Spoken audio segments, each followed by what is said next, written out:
এই পডকাস্টটি শুধু পড়ালেখার জন্য। কোনো ভুল পেলে ঠান্ডা মাথায় কমেন্ট করবেন। কৌতুক থাকতে পারে, কিন্তু বিষয়টা সিরিয়াস। তাহলে শুরু করা যাক। আচ্ছা রিয়া, তুমি কি জানো আমাদের এই আইন আদালতের জগতে এমন কিছু মুহূর্ত আসে যখন একজন মানুষ হঠাৎ করেই তার স্বাধীনতা হারায়, যেন এক অদৃশ্য হাত তাকে টেনে নিয়ে যায় এক নতুন বাস্তবতায়। এই যে অদৃশ্য হাতের খেলা, এর নামই হল গ্রেফতার।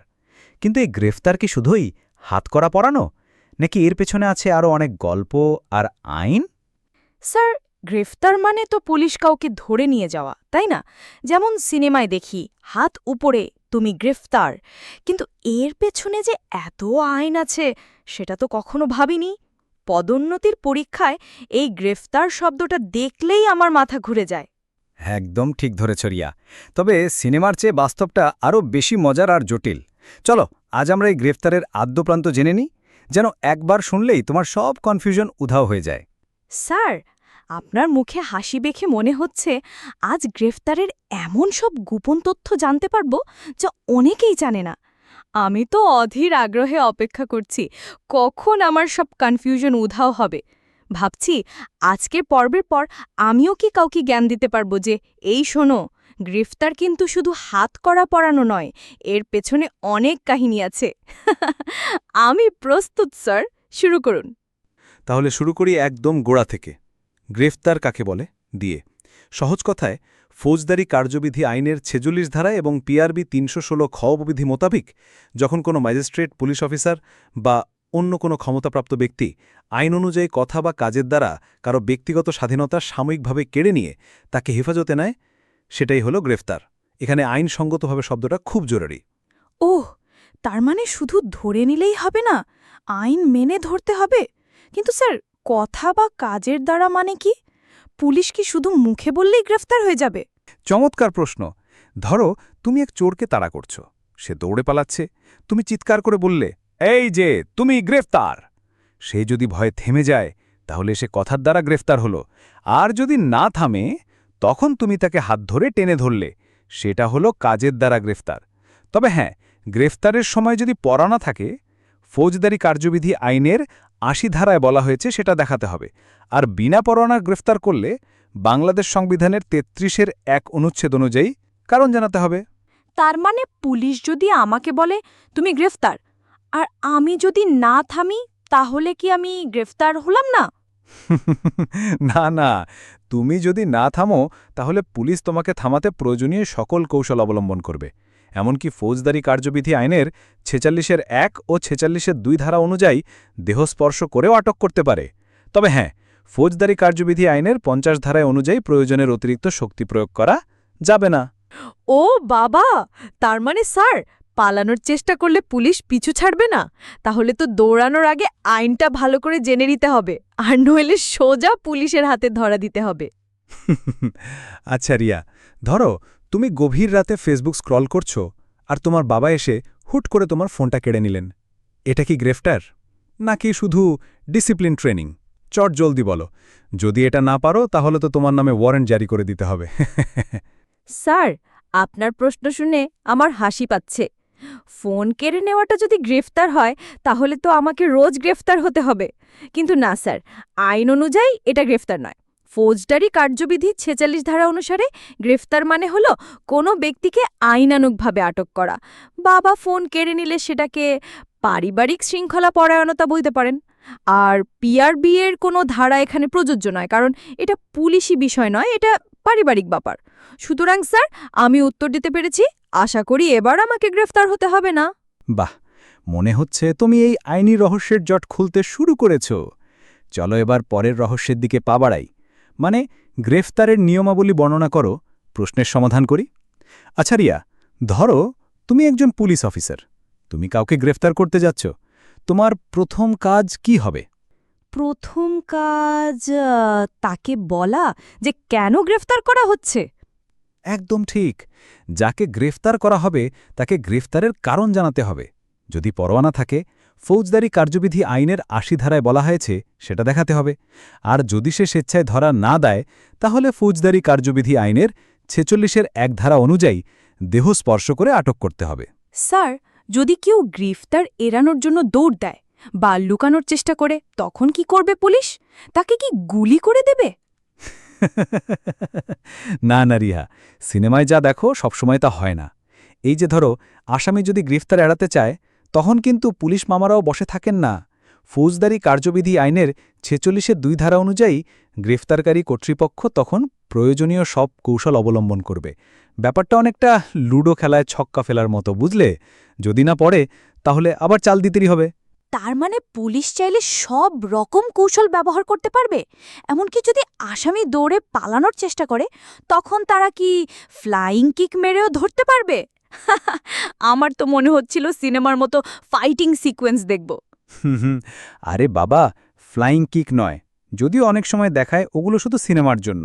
আসল কথা হলো, ফৌজদারি কার্যবিধি আইনের ৫০ ধারা এবং পিআরবি ৩৩০-এর ক ৩১৭ বিধি অনুযায়ী প্রয়োজনের অতিরিক্ত শক্তি প্রয়োগ করা যাবে না। মানে মিষ্টির দোকানে গিয়ে কেউ যদি এক টুকরো সন্দেশ নিতে চায়, তাকে পুরো মিষ্টির হাড়ি দিয়ে তো পিটিয়ে লাভ নেই, তাই না? তাহলে কখন বেশি শক্তি ব্যবহার করা যায়? মানে এমন কোনো বিশেষ ক্ষেত্র আছে কি যখন পুলিশের মিষ্টির হাড়ি ব্যবহার করার অনুমতি থাকে, নাকি শুধু হাসির গল্পেই এমনটা হয়? হ্যাঁ, একটা বিশেষ ক্ষেত্র আছে। যদি আসামি মৃত্যুদণ্ড বা যাবজ্জীবন কারাদণ্ডে দণ্ডিনীয় কোনো অপরাধে অভিযুক্ত হয় এবং গ্রেফতার এড়াতে গিয়ে বাংলাদেশ দণ্ডবিধি আইনের ২২৪ বা ২২৫ ধারায় অপরাধ করে, তবে ফৌজদারি কার্যবিধি আইনের ৪৬-এর ৩ ধারা অনুযায়ী শেষ চেষ্টা হিসেবে মৃত্যু ঘটানো যেতে পারে। এটা অনেকটা ফাইনাল পরীক্ষার শেষ প্রশ্নপত্রের মতো, যখন আর কোনো উপায় থাকে না, তখনই এটা শেষ অস্ত্র। তবে এটা খুবই বিরল এবং গুরুতর পরিস্থিতিতে প্রযোজ্য, বুঝেছ? ও, তার মানে শুধু গুরুতর অপরাধের ক্ষেত্রেই এমনটা হতে পারে? আর যদি আসামি কোনো বাড়ির ভিতরে লুকিয়ে থাকে? খুব ভালো প্রশ্ন। এইবার কিন্তু একটু সিনেমার দৃশ্যের মতো ঘটনা ঘটবে। যদি কোনো অপরাধী কোনো আবদ্ধ স্থানে লুকিয়ে থাকে, তাহলে ফৌজদারি কার্যবিধি আইনের ৪৭ ধারা অনুযায়ী সেই স্থানের মালিককে উদ্দেশ্য জানাতে হবে এবং সুযোগ চাইতে হবে। ব্যাপারটা অনেকটা আপনার বাড়িতে মেহমান আসার আগে অনুমতি চাওয়ার মতো, বুঝলে? তার মানে মালিক যদি গেট না খোলে, পুলিশ কি তখন অ্যাকশন মোডে চলে যাবে? সিনেমার মতো দরজা ভাঙো বলে ঝাঁপিয়ে পড়বে? একদম তাই। যদি সুযোগ না দেয়, তাহলে ফৌজদারি কার্যবিধি আইনের ৪৮ ধারা অনুযায়ী দরজা জানালা ভেঙে প্রবেশ করে গ্রেফতার করা যাবে। অনেকটা ক্রিকেট খেলার মতো, যদি রান আউট করতে না পারো, তাহলে স্টাম্প ভেঙে দেবে। ওয়াও! তাহলে যদি ভেতরে কোনো মহিলা থাকেন, তাদের কি হবে? আর যদি পুলিশই নিজে আটকে পড়ে যায়, তারা কি তখন ভেতর থেকে দরজা ভাঙবে? একদম। ফৌজদারি কার্যবিধি আইনের ৫২ ধারা অনুযায়ী ভেতরে কোনো মহিলা থাকলে তাদের সম্মানের প্রতি অবশ্যই লক্ষ্য রাখতে হবে। আর যদি পুলিশ নিজেই ভেতরে আটকে পড়ে যায়, তাহলে ফৌজদারি কার্যবিধি আইনের ৪৯ ধারা অনুযায়ী দরজা জানালা ভেঙে বেরোতে পারবে। অনেকটা নিজের বাড়ির চাবি হারিয়ে গেলে তালা ভাঙার মতো আর কি। এখন তো মনে হচ্ছে গ্রেফতারের নিয়মকানুন সিনেমার চিত্রনাট্যের চেয়েও বেশি মজার। ঠিক তাই। আচ্ছা রিয়া, গ্রেফতারের সময় প্রয়োজনের অতিরিক্ত শক্তি প্রয়োগ করা যাবে না, এটা ফৌজদারি কার্যবিধি আইনের কোন ধারা এবং পিআরবির কোন বিধি অনুযায়ী বলা হয়েছে? স্যার, এটা ফৌজদারি কার্যবিধি আইনের ৫০ ধারা এবং পিআরবি ৩৩০ ক ৩১৭ বিধি অনুযায়ী বলা হয়েছে। বাহ, দারুণ বলেছ। তোমার স্মৃতিশক্তি তো দেখছি শার্লক হোমসকেও হার মানাবে। এবার চলো গ্রেফতারের আগের প্রস্তুতিগুলো দেখে নিই। রিয়া, তুমি তো জানো, যে কোনো বড় কাজের আগে প্রস্তুতি লাগে। রান্না থেকে শুরু করে ক্রিকেট ম্যাচ জেতা পর্যন্ত সবখানেই প্রস্তুতির জুড়ি নেই। গ্রেফতারও তার ব্যতিক্রম নয়। কিন্তু ভাবো তো, একজন অপরাধীকে ধরতে যাওয়ার আগে পুলিশকে কি প্রস্তুতি নিতে হয়? ব্যাপারটা তো আর শুধু গিয়ে হাতকড়া পরিয়ে দিলেই হয়ে যায় না, তাই না? যাকে গ্রেফতার করবে তার নাম ঠিকানা ঠিকমতো যাচাই করা? একদম ঠিক। গ্রেপ্তারের প্রস্তুতিটা কিন্তু অনেকটা বিয়ের প্রস্তুতির মতো। অনেক কিছু দেখতে হয়। প্রথমে ফৌজদারি কার্যবিধি আইনের ১৫৪ ধারা, পিআরবি ৩৭৭ বিধি, পুলিশ আইনের ৪৪ ধারা এবং পিআরবি ১৬৩, ৯০৯ ও ১৪৫ বিধি অনুসারে জেনারেল ডায়েরিতে নোট দিতে হবে। প্রয়োজনে কমান্ড সার্টিফিকেটও নিতে হবে। তারপর প্রয়োজনীয় ফোর্স নিয়ে গ্রেপ্তারযোগ্য ব্যক্তি বা ব্যক্তিরা যেখানে আছে সেদিকে রওনা দিতে হবে। অনেকটা মিশন ইম্পসিবলের মতো, বুঝলে? ও বাবা, এত কিছু! জেনারেল ডায়েরি, কমান্ড সার্টিফিকেট, আবার ফোর্স নেবে। এটা তো দেখছি একটা ছোটখাটো যুদ্ধযাত্রার প্রস্তুতি। আচ্ছা, যাকে ধরতে যাচ্ছে তাকে কি আগে থেকে জানিয়ে দেবে যে আমরা আসছি, তৈরি থেকো? না না, জানিয়ে দেবে না। তবে যাকে গ্রেফতার করা হবে তার সঠিক নাম ঠিকানা যাচাই করে প্রকৃত অপরাধীকেই গ্রেফতার করতে হবে। ভুল করে যদি পাশের বাড়ির নিরীহ লোকটাকে ধরে নিয়ে আসে, তাহলে তো মহাভারত অশুদ্ধ হয়ে যাবে। ব্যাপারটা অনেকটা অনলাইন শপিংয়ের মতো। সঠিক জিনিসটা ডেলিভারি না দিলে তো বিপদ।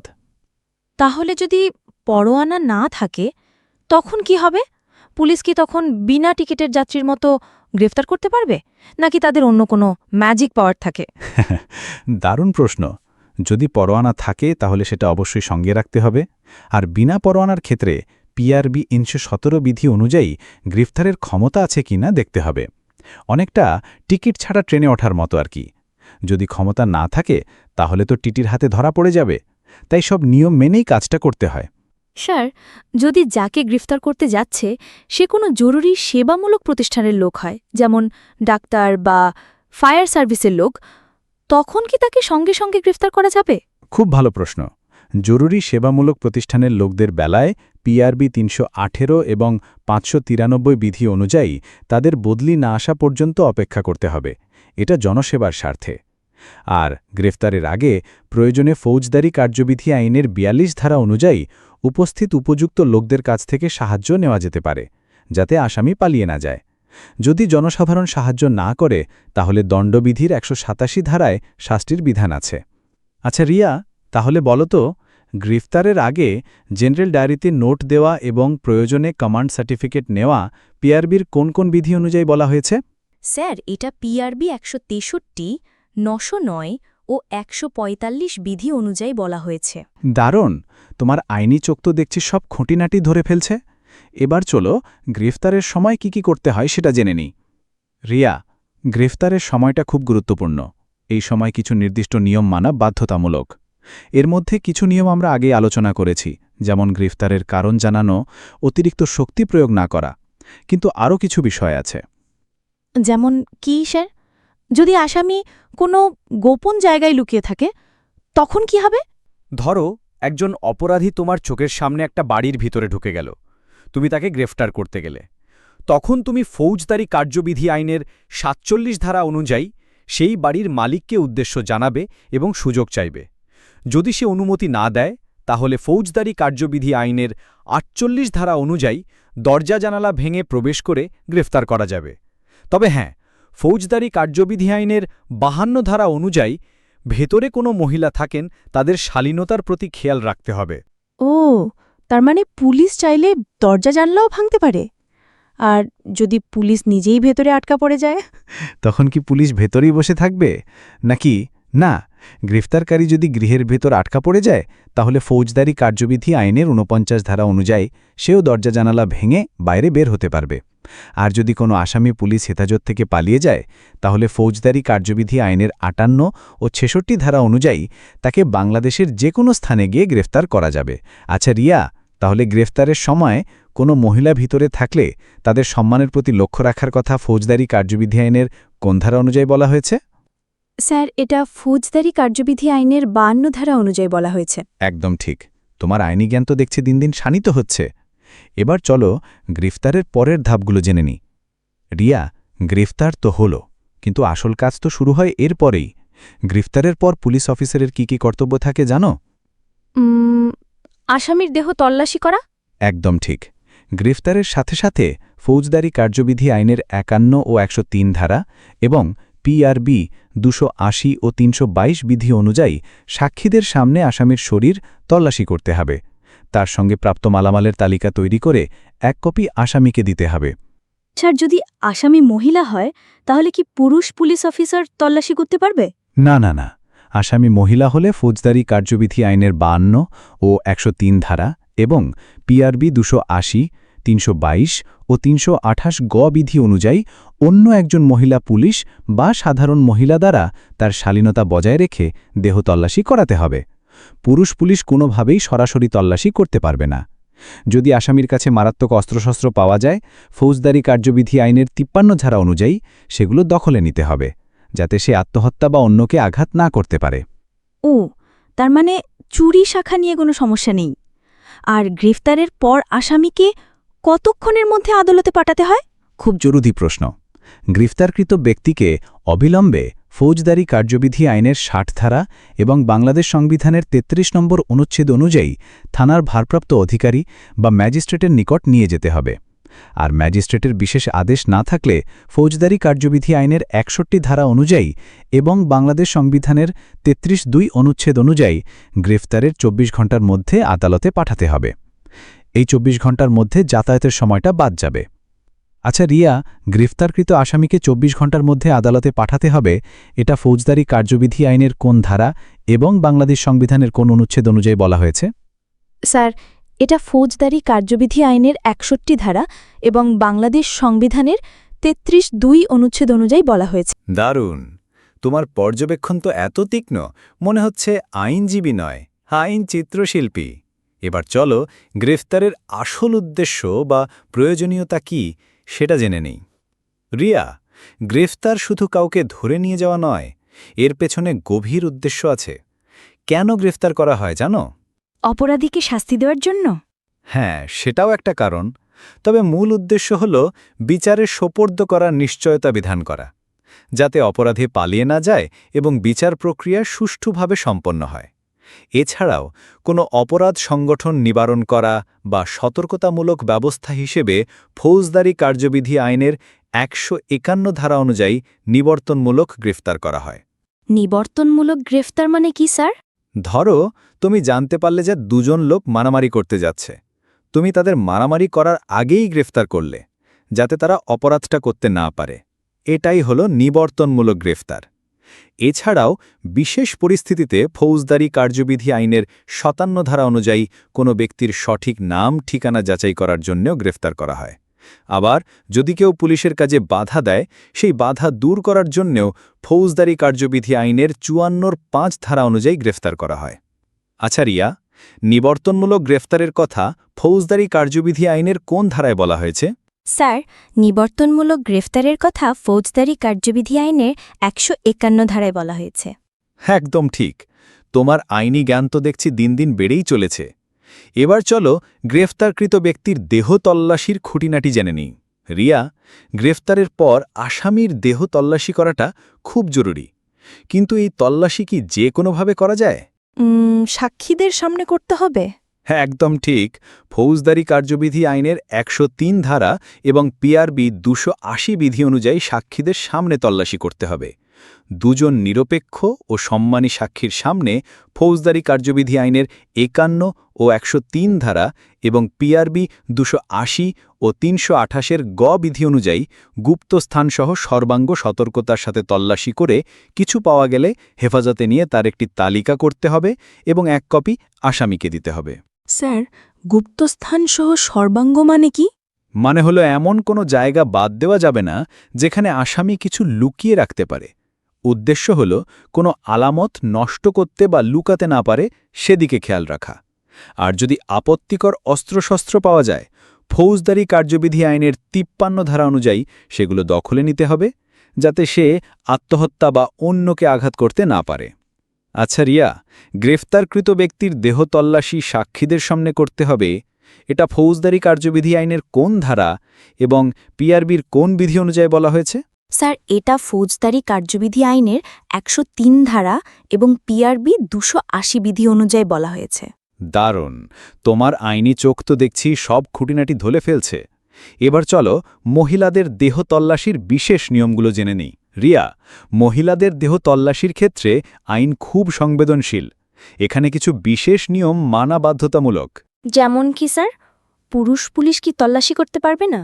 না, আসামি মহিলা হলে ফৌজদারি কার্যবিধি আইনের ৫২ ও ১০৩ ধারা এবং পিআরবি ২৮০, ৩২২, ৩২৮ গ বিধি অনুযায়ী অন্য একজন মহিলা পুলিশ বা সাধারণ মহিলা দ্বারা তার শালীনতা বজায় রেখে দেহ তল্লাশি করাতে হবে।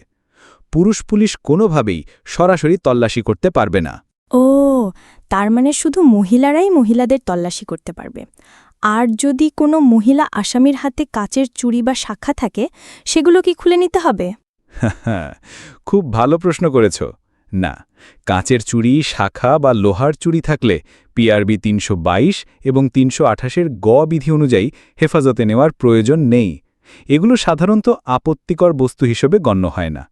তল্লাশির মূল উদ্দেশ্য হল কোনো আপত্তিকর বস্তু বা অস্ত্রশস্ত্র আছে কিনা সেটা খুঁজে বের করা। আচ্ছা রিয়া, মহিলা আসামির দেহ তল্লাশি অন্য একজন মহিলা দ্বারা করাতে হবে, এটা ফৌজদারি কার্যবিধি আইনের কোন ধারা এবং পিআরবির কোন বিধি অনুযায়ী বলা হয়েছে? স্যার, এটা ফৌজদারি কার্যবিধি আইনের 52, 103 ধারা এবং পিআরবি 280, 322, 328-এর গ বিধি অনুযায়ী বলা হয়েছে। চমৎকার, তোমার আইনি জ্ঞান তো দেখছে দিন দিন শানিত হচ্ছে। এবার চলো গ্রেফতারকৃত ব্যক্তিকে কিভাবে খালাস দেওয়া যেতে পারে সেটা জেনে নিই। রিয়া, গ্রেফতার মানেই যে সবসময় জেল তা কিন্তু নয়। অনেক সময় পুলিশ অফিসার নিজেই গ্রেফতারকৃত ব্যক্তিকে খালাস দিতে পারেন। জানো কিভাবে? পুলিশ অফিসার নিজেই খালাস দিতে পারেন? আমি তো ভেবেছিলাম শুধু ম্যাজিস্ট্রেটই পারেন। হ্যাঁ, কিছু নির্দিষ্ট ক্ষেত্রে পুলিশ অফিসারও পারেন।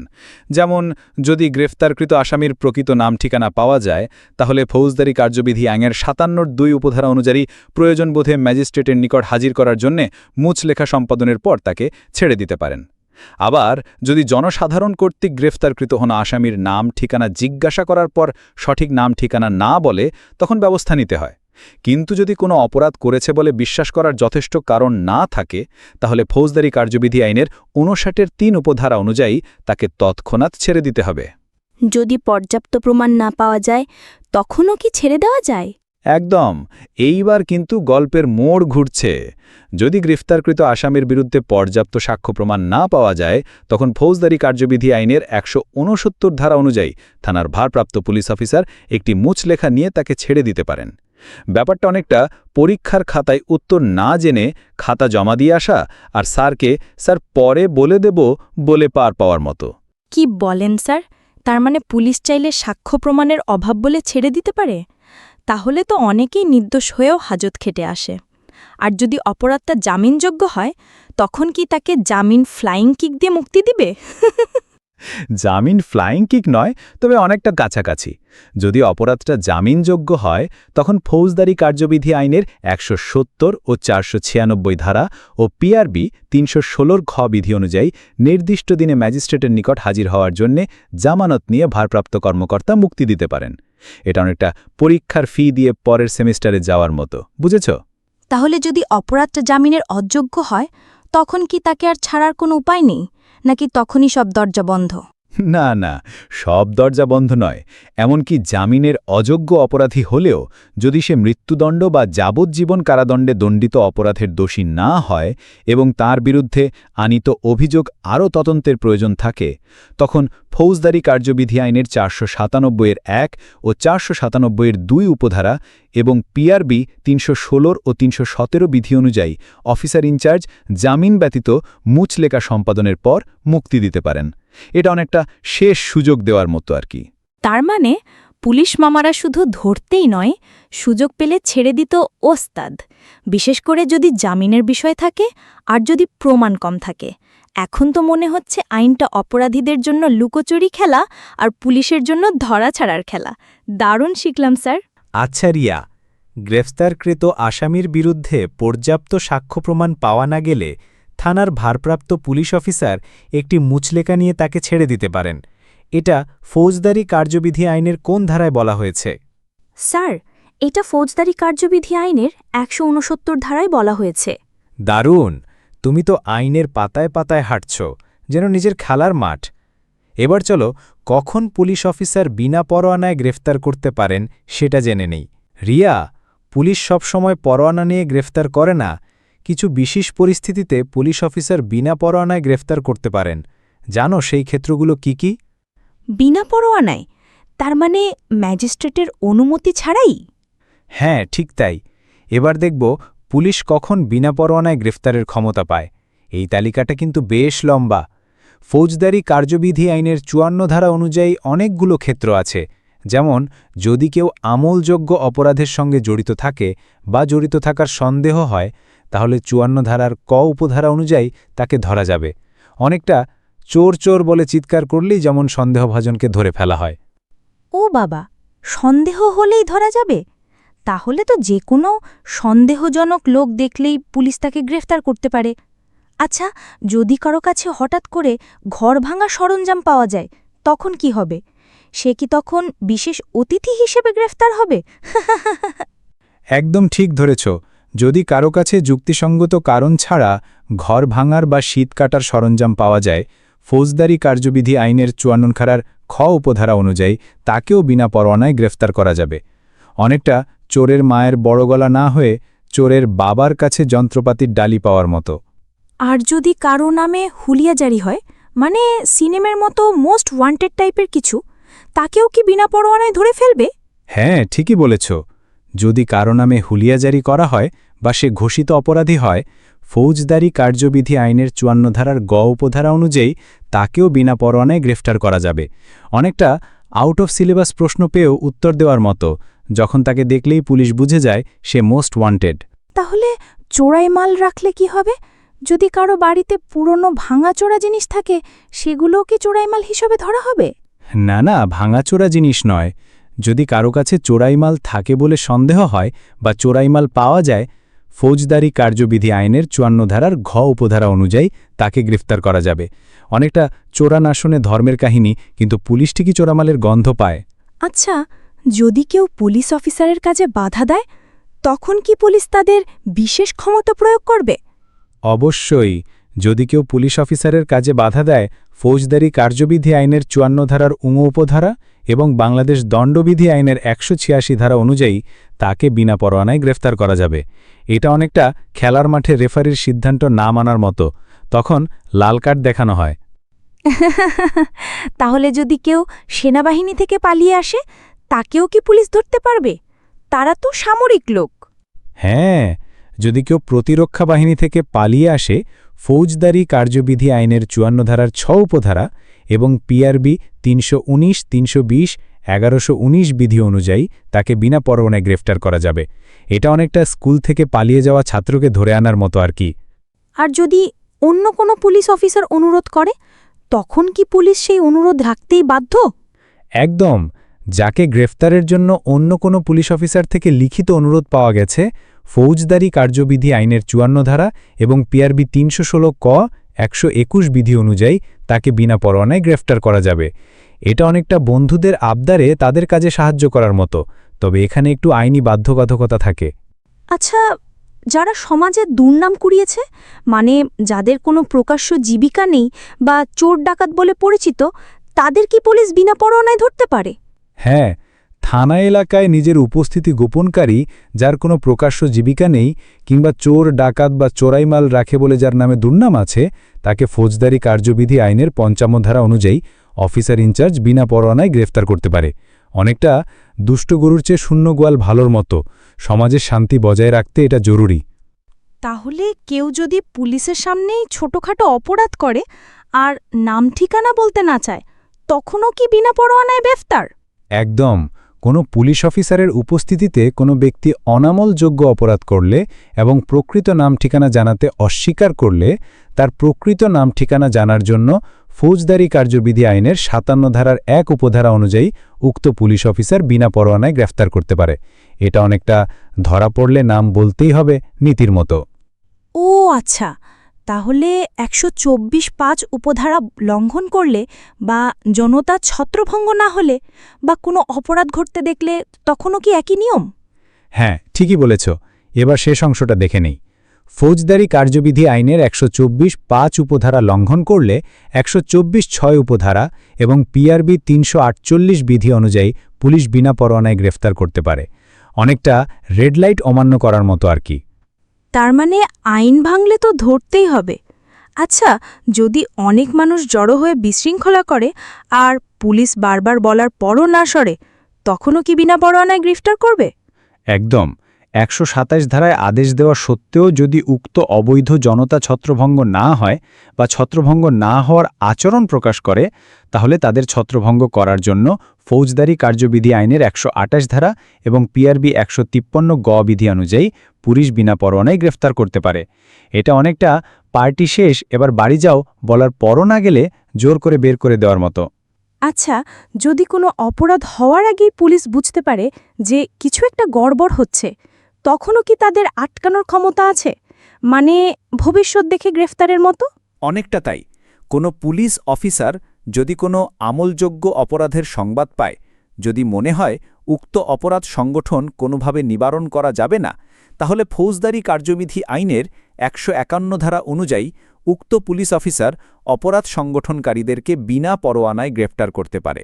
এটা অনেকটা প্রিভেনশন ইজ বেটার দ্যান কিওরের মতো আর কি। ও আচ্ছা, তাহলে সাক্ষী বা বাদী যদি আদালতে না আসে বা মুচলেকা দিতে না চায়, তখনও কি তাদের ধরা যাবে? হ্যাঁ, ঠিকই ধরেছ। কোনো সাক্ষী বা বাদী আদালতে হাজির হতে বা মুচলেকা দিতে অস্বীকার করলে ফৌজদারি কার্যবিধি আইনের ১৭১ উপধারা অনুযায়ী অফিসার ইনচার্জ বিনা পরোয়ানায় গ্রেফতার করে আদালতে সোপর্দ করতে পারেন। অনেকটা তুমি আসবে না বললে হবে না, আসতেই হবে টাইপের ব্যাপার। তাহলে কেউ যদি জামিনে থাকে আর শর্তভঙ্গ করে, তখন কি আবার তাকে সিরে এসো বলে ডাকবে? হ্যাঁ, দণ্ড স্থগিত বা মৌকুফের শর্ত ভঙ্গ করলে, সরকার দণ্ড স্থগিত বা মৌকুফের আদেশ বাতিল করলে ফৌজদারি কার্যবিধি আইনের ৪০১(৩) উপধারা এবং পিআরবি ৩১৬ ক ২৮৬ বিধি অনুযায়ী তাকে পুলিশ বিনা পরোয়ানায় গ্রেফতার করতে পারে। এটা অনেকটা দ্বিতীয় সুযোগ পাওয়া নষ্ট করার পরিণতির মতো। তার মানে ফৌজদারি কার্যবিধির ১৪৩ ধারার অপরাধে পিআরবি ১৪২ বিধিমতে এবং পুলিশ আইনের ৩৪ ক ধারায় উল্লিখিত শর্তসমূহ সাপেক্ষেও পুলিশ অফিসার বিনা পরোয়ানায় গ্রেফতার করতে পারে। স্যার, আপনার কথা শুনে তো মনে হচ্ছে পুলিশ আমাদের খোঁজখবর রাখার জন্য প্রায় সব সময় প্রস্তুত। এই আইনের ধারাগুলো তো দেখছি আমাদের দৈনন্দিন জীবনের ছোটখাটো ঘটনাতেও লুকিয়ে আছে। একদম ঠিক বলেছ। দেখলে তো আইন কতটা গভীরে গিয়ে কাজ করে। তোমার এই পর্যবেক্ষণটা দারুণ যে আইনের ধারাগুলো আসলে আমাদের দৈনন্দিন জীবনের ছোটখাটো ঘটনাতেও লুকিয়ে আছে। এটা কিন্তু খুব গুরুত্বপূর্ণ একটা বিষয়। পুলিশকে তাই সবসময় খোঁজখবর রাখতে হয় যাতে সমাজের সুরক্ষা বজায় থাকে। তোমার এই আইন বিষয়ক জ্ঞান আর রসবোধ দুটোই আমাকে মুগ্ধ করেছে। স্যার, আমলযোগ্য অপরাধ মানে কি? আমলযোগ্য অপরাধ মানে হল যে অপরাধগুলো এত গুরুতর যে পুলিশ ম্যাজিস্ট্রেটের অনুমতি বা পরোয়ানা ছাড়াই সরাসরি ব্যবস্থা নিতে পারে, যেমন খুন, ডাকাতি, চুরি। আর হুলিয়া জারি মানে হল যখন কোনো অপরাধী পালিয়ে যায় এবং আদালত তাকে খুঁজে বের করার জন্য প্রকাশ্যে ঘোষণা দেয়। আচ্ছা রিয়া, পুলিশ অফিসার আমলযোগ্য অপরাধের সঙ্গে জড়িত ব্যক্তিকে বিনা পরোয়ানায় গ্রেফতার করতে পারে। এটা ফৌজদারি কার্যবিধি আইনের কোন ধারায় বলা হয়েছে? স্যার, এটা ফৌজদারি কার্যবিধি আইনের ৫৪ ধারায় ক উপধারায় বলা হয়েছে। দারুণ! তোমার আইনি জ্ঞান তো দেখছি দিন দিন শানিত হচ্ছে। এবার চলো একজন কনস্টেবল গ্রেফতারের ক্ষমতা প্রয়োগ করতে পারে কিনা সেটা জেনে নি। রিয়া, তুমি কি মনে করো শুধু বড় অফিসাররাই গ্রেফতার করতে পারে নাকি একজন কনস্টেবলও পারে? কনস্টেবল তো ছোট পদ, মনে হয় না পারে। নাকি পারে? এখানেই তো মজার ব্যাপার। হ্যাঁ, একজন পুলিশ কনস্টেবলও এই ক্ষমতা প্রয়োগ করতে পারেন, কারণ পিআরবি ১-২ বিধি অনুযায়ী একজন পুলিশ কনস্টেবলকেও অফিসার হিসেবে গণ্য করা হয়েছে। ও, তার মানে কনস্টেবলও অফিসার, এটা তো জানতাম না। ঠিক তাই, আইনের চোখে কর্তব্য পালনের ক্ষেত্রে কনস্টেবলও একজন পুলিশ অফিসার।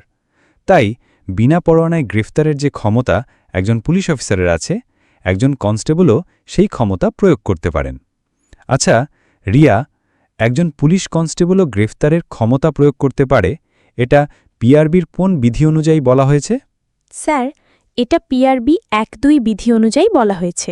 চমৎকার! তোমার আইনি ব্যাখ্যায় যেন ধারারাও প্রাণ পায়। এবার চলো, কখন পুলিশ অফিসার অধর্তব্য অপরাধের কারণে কাউকে বিনা পরোয়ানায় গ্রেফতার করতে পারে? রিয়া, আমরা তো আমলযোগ্য অপরাধে বিনা পরোয়ানায় গ্রেফতারের কথা জানলাম, কিন্তু অধর্তব্য অপরাধ মানে নন কগনিজেবল অফেন্সের ক্ষেত্রেও কি বিনা পরোয়ানায় গ্রেফতার করা যায়? অধর্তব্য অপরাধ? সেটা আবার কি? আর তাতেও বিনা পরোয়ানায় গ্রেফতার? এটা তো আরও জটিল মনে হচ্ছে। অধর্তব্য অপরাধ মানে হল যে অপরাধগুলো তুলনামূলকভাবে কম গুরুতর। এগুলোকে অনেকটা স্কুলের ছোটখাটো দুষ্টুমির মতো ধরতে পারো। এই অপরাধগুলোতে পুলিশ ম্যাজিস্ট্রেটের অনুমতি বা পরোয়ানা ছাড়া সরাসরি গ্রেফতার করতে পারে না, যেমন কেউ যদি কারোর নামে একটু মন্দ কথা বলে, মানহানি বা ছোটখাটো মারামারি। কিন্তু জানো তো, কিছু বিশেষ পরিস্থিতিতে এই অধর্তব্য অপরাধের ক্ষেত্রেও পুলিশ বিনা পরোয়ানায় গ্রেফতার করতে পারে। ও, তার মানে ছোটখাটো দুষ্টুমিতেও পুলিশ বিনা নোটিসে ধরতে পারে। এটা তাহলে ছোট অপরাধের বড় সারপ্রাইজ হয়ে গেল। আচ্ছা, কখন এমনটা হয়? মানে কি কি বিশেষ পরিস্থিতি? একদম। ধরো, যদি কেউ পুলিশের কাজে বাধা দেয়, যা দণ্ডবিধির ১৮৬ ধারায় অধর্তব্য অপরাধ, তখন কিন্তু ফৌজদারি কার্যবিধি আইনের ৫৪(৫) উপধারা এবং পিআরবি ৩১৬ ক বিধি অনুযায়ী পুলিশ বিনা পরোয়ানায় ধরতে পারে। অনেকটা স্কুলের ক্লাস ক্যাপ্টেনকে কাজে বাধা দিলে যেমন প্রিন্সিপালের কাছে সরাসরি কমপ্লেন যায়, তেমন আর কি। তাহলে যে কয়েদিরা মুক্তি পেয়েছে তারা যদি তাদের শর্ত ভাঙে, তখনও কি তাদের আবার ধরে নেবে? তাদের কি কোনো ওয়ার্নিং দেবে না? ওয়ার্নিংয়ের সুযোগ নাও থাকতে পারে। যদি কোনো মুক্তিপ্রাপ্ত কয়েদি ফৌজদারি কার্যবিধি আইনের ৫৬৫(৩) উপধারার শর্ত লঙ্ঘন করে, তাহলে ফৌজদারি কার্যবিধি আইনের ৫৪(৮) উপধারা এবং পিআরবি ৩৪৯(৪৫০) বিধি অনুযায়ী তাকে আবার বিনা পরোয়ানায় গ্রেফতার করা যাবে। অনেকটা মুক্তি পাওয়ার পর আবার পুরনো অভ্যেস শুরু করার মতো। আচ্ছা, আর যদি কেউ অধর্তব্য অপরাধ করে নিজের নাম ঠিকানা না বলে বা মিথ্যা বলে, তখনও কি তাকে ধরে নেবে?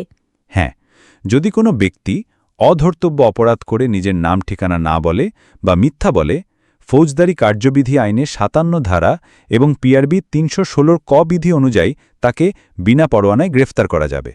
মিথ্যা কথা বললে তো এমনিতেই ধরতে হয়, আর এখানে তো আইনের ব্যাপার। তাহলে সাক্ষী যদি আদালতে হাজির হওয়ার জন্য মুচলেকা দিতে অস্বীকার করে, তখনও কি তাকে গ্রেফতার করা যাবে? তার মানে ছোটখাটো অপরাধ হলেও পুলিশ অনেক সময় বিনা পরোয়ানায় ধরতে পারে, যদি বিশেষ শর্তগুলো পূরণ হয়। এটা তো বেশ মজার ব্যাপার। স্যার, সব তো বুঝলাম, কিন্তু একটা বিষয় এখনও একটু রহস্যময় লাগছে। এই যে নাম ঠিকানা না বললে বা মিথ্যে বললে বিনা পরোয়ানায় গ্রেফতার করা যাবে বললেন, এর পেছনে আসল কারণটা কি? পুলিশ কি তাহলে গোপন তথ্য বের করার জন্য এটা করে, নাকি এর অন্য কোনো গোপন উদ্দেশ্য আছে? ধরো, তুমি একটা ছোটখাটো অপরাধ করলে, কিন্তু তোমার পরিচয় গোপন করতে চাইছ। পুলিশ তখন তোমার সঠিক পরিচয় জানার জন্য তোমাকে বিনা পরোয়ানায় গ্রেফতার করতে পারে। এটা করা হয় যাতে অপরাধী পালিয়ে যেতে না পারে এবং তার পরিচয় নিশ্চিত করা যায়। আচ্ছা রিয়া, অধর্তব্য অপরাধ করে নাম ঠিকানা না বললে বা মিথ্যে বললে বিনা পরোয়ানায় গ্রেফতার করা যায়, এটা ফৌজদারি কার্যবিধি আইনের কোন ধারায় বলা হয়েছে?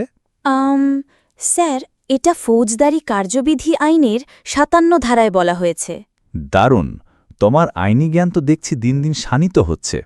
এবার চলো, পুলিশ অফিসার কি সাক্ষী বা ফরিয়াদিকে বিনা পরোয়ানায় গ্রেফতার করতে পারে সেটা জেনে নিই।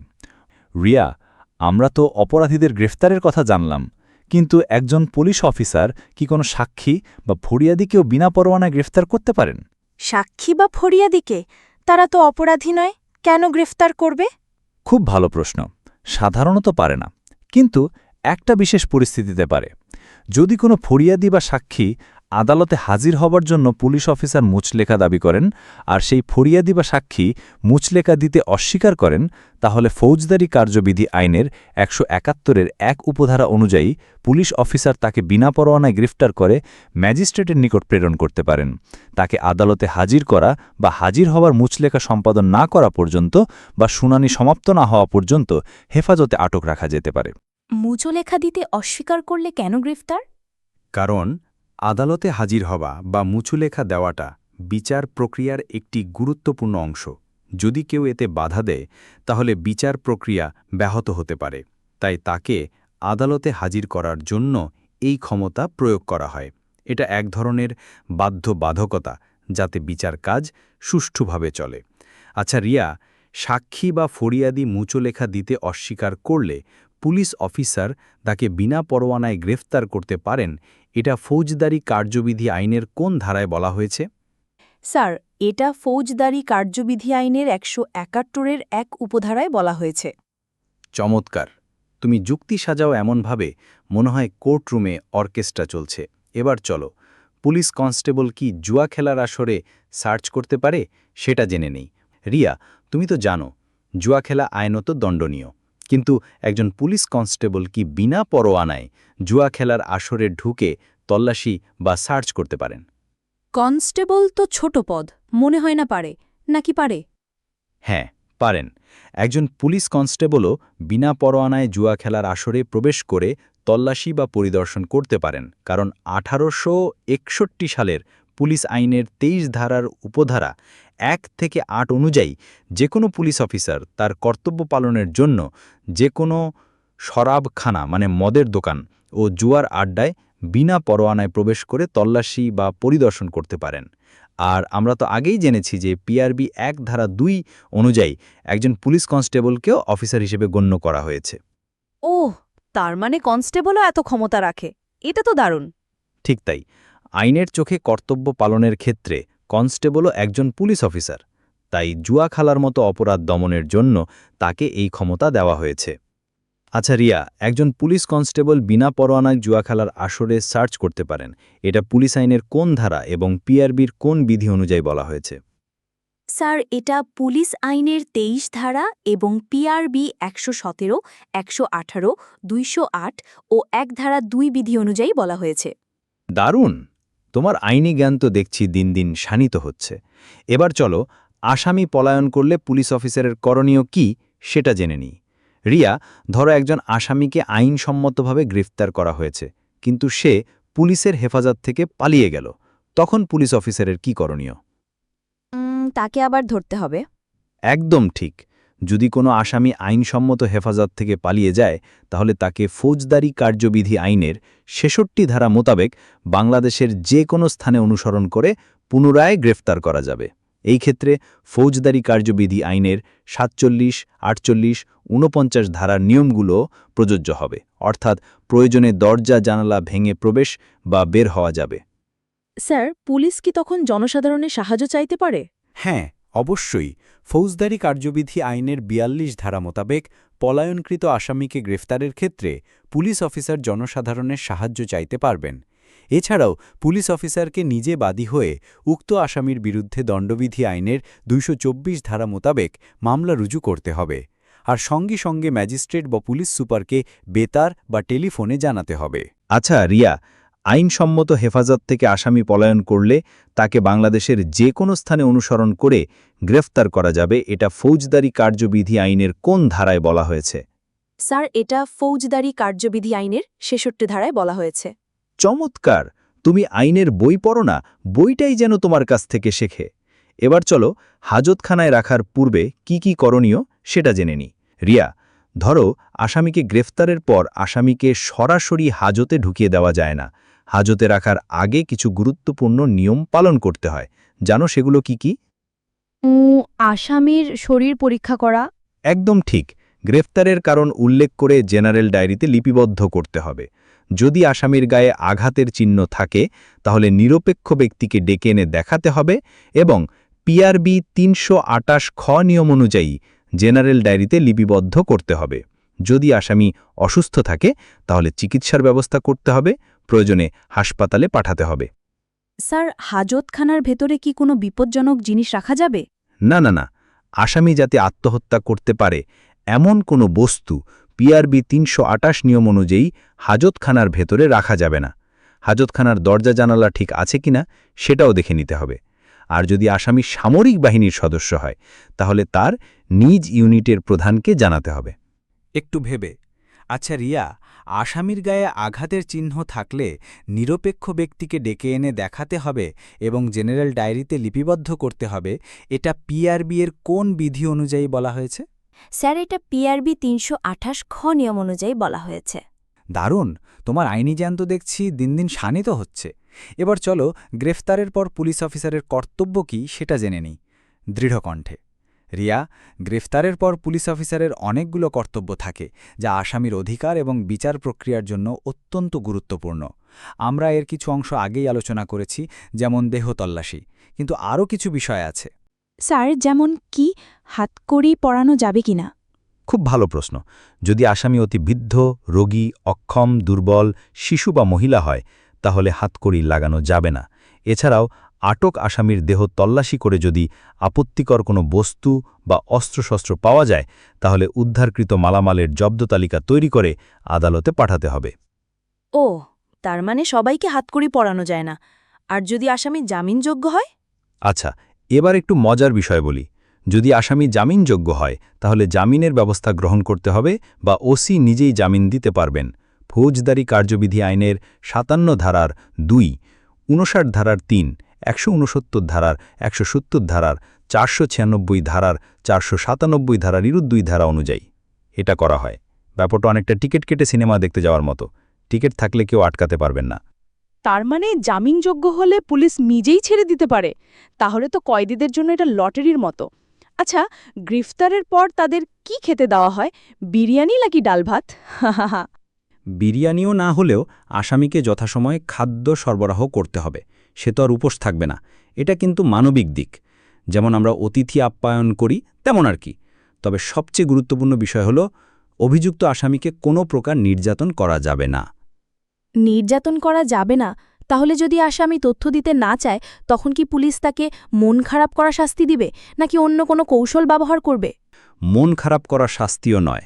পুলিশ আইনের ২৯ ধারার ৭ এবং দণ্ডবিধির ৩৩০ এবং ৩৩১ ধারা অনুযায়ী শারীরিক বা মানসিক কোনো প্রকার নির্যাতনই করা যাবে না।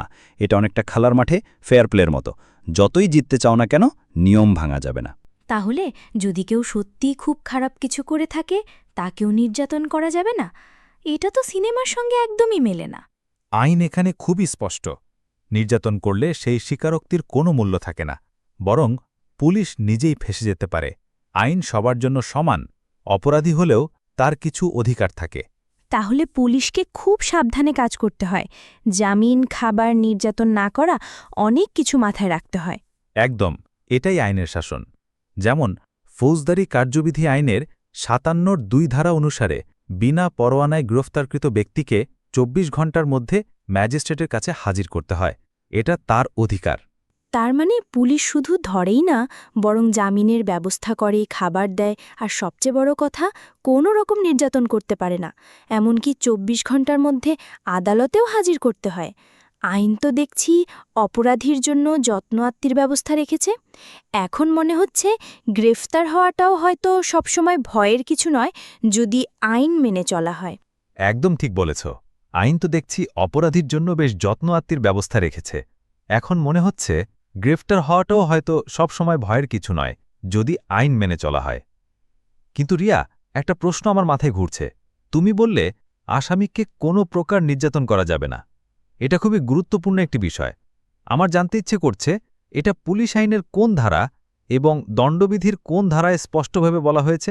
স্যার, এটা পুলিশ আইনের ২৯-৭ ধারা এবং দণ্ডবিধির ৩৩০-৩৩১ ধারায় বলা হয়েছে। চমৎকার! তোমার মুখে আইনের ধারা মানেই যেন গান হয়ে বাজে। এবার চলো গ্রেফতারকৃত ব্যক্তির আইনানুগ অধিকারগুলো জেনে নেই। রিয়া, গ্রেফতারকৃত ব্যক্তির কিছু মৌলিক অধিকার আছে, যা তাকে অবশ্যই জানাতে হবে এবং নিশ্চিত করতে হবে। এগুলো তার সাংবিধানিক অধিকার। স্যার, যেমন কি? তাকে কি আইনজীবী নিয়োগের সুযোগ দিতে হবে? একদম ঠিক। গ্রেফতারকৃত ব্যক্তিকে পরোয়ানামূলে গ্রেফতার করলে তাকে পরোয়ানা দেখাতে হবে। বিনা পরোয়ানায় গ্রেফতার করলে বাংলাদেশ সংবিধানের ৩৩(১) অনুচ্ছেদ অনুযায়ী গ্রেফতারের কারণ জানাতে হবে। যদি জামিনযোগ্য অপরাধ হয় তাহলে তাকে জামিন দেওয়া গেলে জামিননামা ও মুচলেকাসহ জামিনে মুক্তি দিতে হবে। ফৌজদারি কার্যবিধি আইনের ৫৭(২), ৫৯(৩), ৬৩, ৭৬, ১৬৯, ১৭০, ৪৯৬, ৪৯৭ ধারা অনুযায়ী। ওহ, তার মানে জামিন তার অধিকার। আর যদি সে অসুস্থ হয় তখন কি হবে? আচ্ছা, এবার আরও কিছু মানবিক দিক নিয়ে কথা বলি। যদি গ্রেফতারকৃত ব্যক্তি অসুস্থ হয় তাহলে তাকে চিকিৎসার ব্যবস্থা করতে হবে, যেটা বলা হয়েছে PRB ৩২১ বিধিতে। এটা অনেকটা অসুস্থ পোষা প্রাণীর যত্ন নেওয়ার মতো, বুঝলে? তার মানে পুলিশ শুধু ধরে না, বরং ডাক্তারও দেখায়। এটা তো বেশ ভালো খবর। আর যদি শিশু হয় তখন কি হবে? তাকেও কি হাতকড়া পরিয়ে কোর্টে নিয়ে যাবে? না না, যদি শিশু হয় তাহলে প্রবেশন অফিসারকে জানাতে হবে এবং জামিনে মুক্তি না পেলে তাকে নিরাপদ হেফাজতে রাখার ব্যবস্থা করতে হবে শিশু আইনের ৪৯ ও ৫০ ধারা মোতাবেক। আর সবচেয়ে জরুরি বিষয় হল গ্রেফতারকৃত ব্যক্তি মহিলা, শিশু ও অতিবৃদ্ধ বা দুর্বল হলে হাতকড়া ব্যবহার করা যাবে না, যেটা খুবই কঠোরভাবে বলা হয়েছে পিআরবি ৩৩০ বিধিতে। এটা অনেকটা খেলার মাঠে ছোটদের সাথে জোর খাটিয়ে না খেলার মতো, বুঝলে? হাতকড়া ব্যবহার করা যাবে না, তার মানে তাদের জন্য ভিআইপি ট্রিটমেন্ট। আর গ্রেফতারের পর কতক্ষণের মধ্যে তাদের আদালতে নিতে হবে? ২৪ ঘন্টা নাকি আরও বেশি? ভিআইপি ট্রিটমেন্ট নয়, এটা তাদের মৌলিক অধিকারের ব্যাপার। তাকে অনধিক ২৪ ঘণ্টার মধ্যে ম্যাজিস্ট্রেটের নিকট প্রেরণ করতে হবে ফৌজদারি কার্যবিধি আইনের ৬১ ধারা এবং বাংলাদেশ সংবিধানের ৩৩(২) অনুচ্ছেদ অনুযায়ী। এটা সময়মতো স্কুলের ঘণ্টা বাজার মতো, মিস করলে কিন্তু বিপদ। তার মানে অসুস্থ হলে চিকিৎসা, শিশু হলে নিরাপদ হেফাজত, মহিলা, শিশু, বৃদ্ধদের হাতকড়া নেই, আর ২৪ ঘন্টার মধ্যে কোর্টে হাজির। হ্যাঁ, একদম ঠিক বলেছ। দেখলে তো, শুধু ধরা নয়, মানবিকতাও আইনের একটা বড় অংশ। আর সবচেয়ে গুরুত্বপূর্ণ, কোনো শারীরিক নির্যাতন বা আঘাত করা যাবে না পিআরবি ২৬২ আর পুলিশ আইনের ২৯(৭) ধারা অনুযায়ী। পুলিশ তো দেখি অপরাধীর জন্য পঞ্চতারা হোটেলের চেয়েও বেশি যত্নশীল। পঞ্চতারা হোটেল বললেও মন্দ হয় না। আসল কথা হলো আইনটা সবার জন্যই, তাই গ্রেফতার হওয়াটাও হয়তো সবসময় ভয়ের কিছু নয়, যদি আইন মেনে চলা হয়। এই জন্যই তো আমরা আইনের নিয়মকানুন এত বিস্তারিতভাবে জানছি, তাই না? একদম ঠিক বলেছেন স্যার। আপনার ক্লাসগুলো তো শুধু আইন শেখাচ্ছে না, আমাদের মনে হচ্ছে যেন একটা মজার রহস্য উপন্যাস পড়ছি। এখন মনে হচ্ছে আইন মেনে চললে পুলিশকেও বন্ধু মনে হবে, আর গ্রেফতার শব্দটা শুনলেও আর ভয় লাগবে না, বরং আইনের এই খুঁটিনাটি জানতে পেরে বেশ আত্মবিশ্বাসী লাগছে। জানো রিয়া, সেদিন আমার এক ছাত্র আমাকে ফোন করে জিজ্ঞেস করল, স্যার, আমাকে যদি পুলিশ ধরে নিয়ে যায় আমার কি কি অধিকার আছে? আমি তো প্রথমে হেসে ফেললাম, বললাম, বাবা, তুই তো কোনো অপরাধ করিসনি, আগে তোদের এই ভয়টা দূর হোক। বাহ, চমৎকার শুরু স্যার। কিন্তু স্যার, আমার তো পরীক্ষার প্রস্তুতির জন্য এই বিষয়টা জানতে হবে। গ্রেফতারকৃত ব্যক্তির অধিকার, এই প্রশ্নের উত্তরটা ঠিক কি হবে? আরে বাবা, ঠিক এই কারণেই তো তোমাকে আজ ডেকেছি। আমরা তো শুধু পরীক্ষার জন্য পড়ি না, জীবনে কাজে লাগানোর জন্য পড়ি। আচ্ছা, একটা মজার ঘটনা বলি। ধরো, আমাদের পাড়ার ফজলা মামা আছেন, যিনি কথায় কথায় সবার সাথে ঝগড়া করেন। সেদিন তিনি এক প্রতিবেশীর সম্পর্কে বাজে কথা বলতে গিয়ে ধরা খেলেন। পুলিশ এসে তাকে ধরে নিয়ে গেল। এখন ফজলা মামার কি কি আইনি অধিকার আছে বলো তো? স্যার, সবার আগে তো তাকে জানতে দিতে হবে যে তাকে কেন গ্রেফতার করা হচ্ছে, তাই না? একদম ঠিক। ফৌজদারি কার্যবিধি আইনের ৫৪ এবং ১৬৪ ধারা অনুযায়ী গ্রেফতারের কারণ এবং অভিযোগ অবশ্যই জানানো বাধ্যতামূলক। পুলিশের একজন সাব ইন্সপেক্টর বা তার ঊর্ধ্বতন কর্তৃপক্ষকে অবশ্যই গ্রেফতারের কারণ লিপিবদ্ধ করতে হবে। ফজলা মামাকে বলতে হবে যে আপনার বিরুদ্ধে এই অভিযোগ আছে, তাই আপনাকে গ্রেফতার করা হচ্ছে। আচ্ছা, তাহলে তো এটা অনেক গুরুত্বপূর্ণ। কিন্তু স্যার, যদি ফজলা মামা খুব উত্তেজিত হয়ে যান আর পুলিশ তাকে মেরে বসেন, এটা কি আইনসম্মত হবে? না, একদমই না। আমাদের সংবিধানের অনুচ্ছেদ ৩৫(৫) এবং পিআরবি ২৬২ বিধি অনুযায়ী গ্রেফতারকৃত ব্যক্তির প্রতি কোনো প্রকার শারীরিক নির্যাতন বা আঘাত করা যাবে না। পুলিশ আইন ২৯(৭) ধারা অনুযায়ী এটি একটি গুরুতর অপরাধ। এটা কেবল ফজলা মামার ক্ষেত্রেই নয়, সবার ক্ষেত্রে প্রযোজ্য। এই ধরনের নির্যাতন করা হলে শাস্তির বিধান আছে। আচ্ছা, তাহলে তো আমাদের সিনেমার দৃশ্যগুলো ভুল। সেখানে তো দেখি পুলিশ আসামিকে ধরে বেদম মারছে আর সে সব সত্যি কথা উগরে দিচ্ছে। ও, তুমি সিনেমার কথা বলছো? সিনেমা তো সিনেমার মতো, বাস্তব আর সিনেমার মধ্যে অনেক তফাৎ। আমাদের সাক্ষ্য আইনের ১২৬ ধারা অনুযায়ী গ্রেফতারকৃত ব্যক্তির ইচ্ছে হলে একজন আইনজীবী নিয়োগ করতে পারে, আর ফৌজদারি কার্যবিধি আইনের ১৬৪ ধারা অনুযায়ী তাকে স্বীকারোক্তি দিতে বাধ্য করা যাবে না। এর অর্থ হল, পুলিশ জোর করে কোনো স্বীকারোক্তি আদায় করতে পারে না। তাহলে তো ফজলা মানা যদি বলেন, আমি আমার উকিলের সাথে কথা বলবো, পুলিশ কি তাকে বাধা দিতে পারবে? পারবে না, কারণ এটাই তার আইনানুগ অধিকার। পুলিশকে অবশ্যই তার এই অধিকারকে সম্মান করতে হবে। যদি পুলিশ এতে বাধা দেয়, তাহলে সেটা সম্পূর্ণ বেআইনি। আচ্ছা, একটা গোয়েন্দা প্রশ্ন করি। ধরো, ফজলা মামাকে গ্রেফতারের পর তার পকেট থেকে তার সোনার আংটি, মানিব্যাগ আর মোবাইল ফোন পাওয়া গেল। পুলিশ কি সেগুলো রেখে দিতে পারবে? না স্যার, ফৌজদারি কার্যবিধি আইনের ৫১ ধারা অনুযায়ী গ্রেফতারকৃত ব্যক্তির দেহ তল্লাশি করে তার পরিধেয় বস্ত্র ছাড়া অন্য যা কিছু পাওয়া যাবে তার একটি তালিকা বানিয়ে সেই তালিকার একটি কপি তাকে দিতে হবে। বাহ, চমৎকার! পুরো উত্তর তো মুখস্থ হয়ে গেছে। আচ্ছা, এবার তাহলে পরের অংশে যাই। ফজলা মামা তো পুরুষ, কিন্তু যদি মহিলা গ্রেফতার হন তার ক্ষেত্রে কি কোনো বিশেষ নিয়ম আছে? হ্যাঁ স্যার, ফৌজদারি কার্যবিধি আইনের ৫২ ধারা অনুযায়ী মহিলা গ্রেফতারকৃত ব্যক্তির শালীনতার প্রতি খেয়াল রাখতে হবে। তার দেহ তল্লাশির জন্য অবশ্যই একজন মহিলা পুলিশ বা অন্য কোনো মহিলাকে নিয়োগ করতে হবে। আচ্ছা, আর এই নিয়মটা কেন গুরুত্বপূর্ণ বলো তো? স্যার, এটা তার মানবিক মর্যাদা আর শালীনতাকে রক্ষা করার জন্য। এটা নিশ্চিত করে যে গ্রেফতার প্রক্রিয়াটা যেন কোনোভাবে অসম্মানজনক না হয়। একটা কথা বলো তো, গ্রেফতারের পর ফজলা মামাকে কি অনন্তকাল ধরে জেলে রাখা যাবে? না স্যার, ফৌজদারি কার্যবিধি আইনের ১৬৭ ধারা অনুযায়ী পুলিশ হেফাজতের ক্ষেত্রে ১৫ দিনের বেশি আটক রাখা যাবে না। ওরে বাবা, তুমি তো দেখছি বেশ ভালোই রপ্ত করে ফেলেছ। আচ্ছা, ফজলা মামা যে কক্ষে থাকবেন সেটা কি খুবই ছোট হবে? না স্যার, পিআরবি ৩২৭ বিধি অনুযায়ী আসামিকে ৩৬ বর্গফুট বিশিষ্ট কক্ষে রাখতে হবে। ঠিক। আর শুধু কি থাকার জায়গা, পিআরবি ৩৩৩ নিয়ম অনুযায়ী তাকে সময়মতো খাবারও দিতে হবে। আরেকটা কথা, গ্রেফতারের পর তাকে ভয় দেখানো যাবে না, এটা ফৌজদারি কার্যবিধি আইনের ১৬০ ধারায় বলা আছে। তো রিয়া, ফজলা মামার গল্প থেকে আমরা কি শিখলাম বলো তো? ফজলা মামা গ্রেফতার হওয়ার পর তার আইনি অধিকারগুলো কি এবং কোন ধারাগুলোতে এই অধিকারগুলোর উল্লেখ আছে? স্যার, ফজলা মামাকে গ্রেফতারের কারণ জানাতে হবে ফৌজদারি কার্যবিধি আইনের ৫৪ এবং ১৬৬ অনুসারে। তাকে শারীরিক নির্যাতন করা যাবে না পিআরবি ২৬২ মোতাবেক। তার দেহ তল্লাশির পর প্রাপ্ত মালামালির তালিকা তাকে দিতে হবে ফৌজদারি কার্যবিধি আইনের ৫১তে বলা আছে।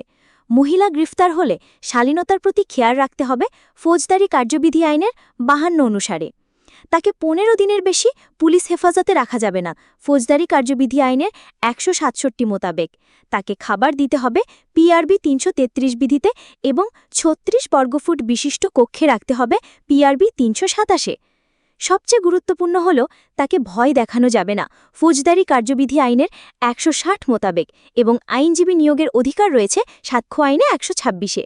বাহ রিয়া, আমি তো ভেবেছিলাম তুমি শুধু পরীক্ষার জন্য পড়ছ, কিন্তু দেখছি তোমার গোয়েন্দা দক্ষতাও অসাধারণ। তোমার উত্তর আমাকে মুগ্ধ করেছে। আচ্ছা রিয়া, গ্রেফতারকৃত ব্যক্তিকে অনধিক ২৪ ঘণ্টার মধ্যে এখতিয়ারধীন ম্যাজিস্ট্রেটের নিকট প্রেরণ করতে হবে, এটা ফৌজদারি কার্যবিধি আইনের কোন ধারা এবং বাংলাদেশ সংবিধানের কোন অনুচ্ছেদ অনুযায়ী বলা হয়েছে? স্যার, এটা ফৌজদারি কার্যবিধি আইনের ৬১ ধারা এবং বাংলাদেশ সংবিধানের ৩৩(২) অনুচ্ছেদ অনুযায়ী বলা হয়েছে। দারুণ! তোমার ব্যাখ্যায় যেন জ্যোতিরঞ্জন ছন্দ হয়ে যায়। এবার চলো, জনসাধারণ কি বিনা পরোয়ানায় গ্রেফতার করতে পারে সেটা জেনে নিই। রিয়া, তুমি কি জানো শুধু পুলিশই নয়, সাধারণ মানুষও কিছু বিশেষ পরিস্থিতিতে বিনা পরোয়ানায় কাউকে গ্রেফতার করতে পারে? সাধারণ মানুষ? এটা তো সিনেমার মতো লাগছে। কিভাবে সম্ভব? হ্যাঁ, সম্ভব। ফৌজদারি কার্যবিধি আইনের ৫৯(১) উপধারা অনুযায়ী যদি জনসাধারণের সামনে কোনো আমূলযোগ্য বা জামিনের অযোগ্য অপরাধ ঘটে অথবা কোনো ব্যক্তি অপরাধী বলে ঘোষিত হয়, তাহলে জনসাধারণ তাকে বিনা পরোয়ানায় গ্রেফতার করতে পারে। তার মানে আমার সামনে যদি কেউ চুরি করে, আমি তাকে ধরতে পারব? একদম ঠিক। এছাড়াও যদি কোনো ব্যক্তি অস্ত্রের লাইসেন্স সহ বা লাইসেন্স ছাড়া সন্দেহজনকভাবে অস্ত্র ও গোলাবারুদ নিয়ে ঘোরাফেরা করে, তাহলে অস্ত্র আইন ১৮৭৮ এর ১২ ধারা অনুযায়ী জনসাধারণ তাকে বিনা পরোয়ানায় গ্রেফতার করতে পারে। আর যদি কোনো পুলিশ সদস্য বা রেলওয়ে কর্মচারী কোনো অপরাধীকে গ্রেফতার করার জন্য জনসাধারণের সাহায্য চায়, সেক্ষেত্রে রেলওয়ে আইনের আওতায় জনসাধারণ তাকে বিনা পরোয়ানায় গ্রেফতার করতে পারে। ওহ, তার মানে আমরাও এক ধরনের সুপারহিরো হতে পারি। তাহলে গ্রেফতারের পর কি করতে হবে? খুব জরুরি প্রশ্ন।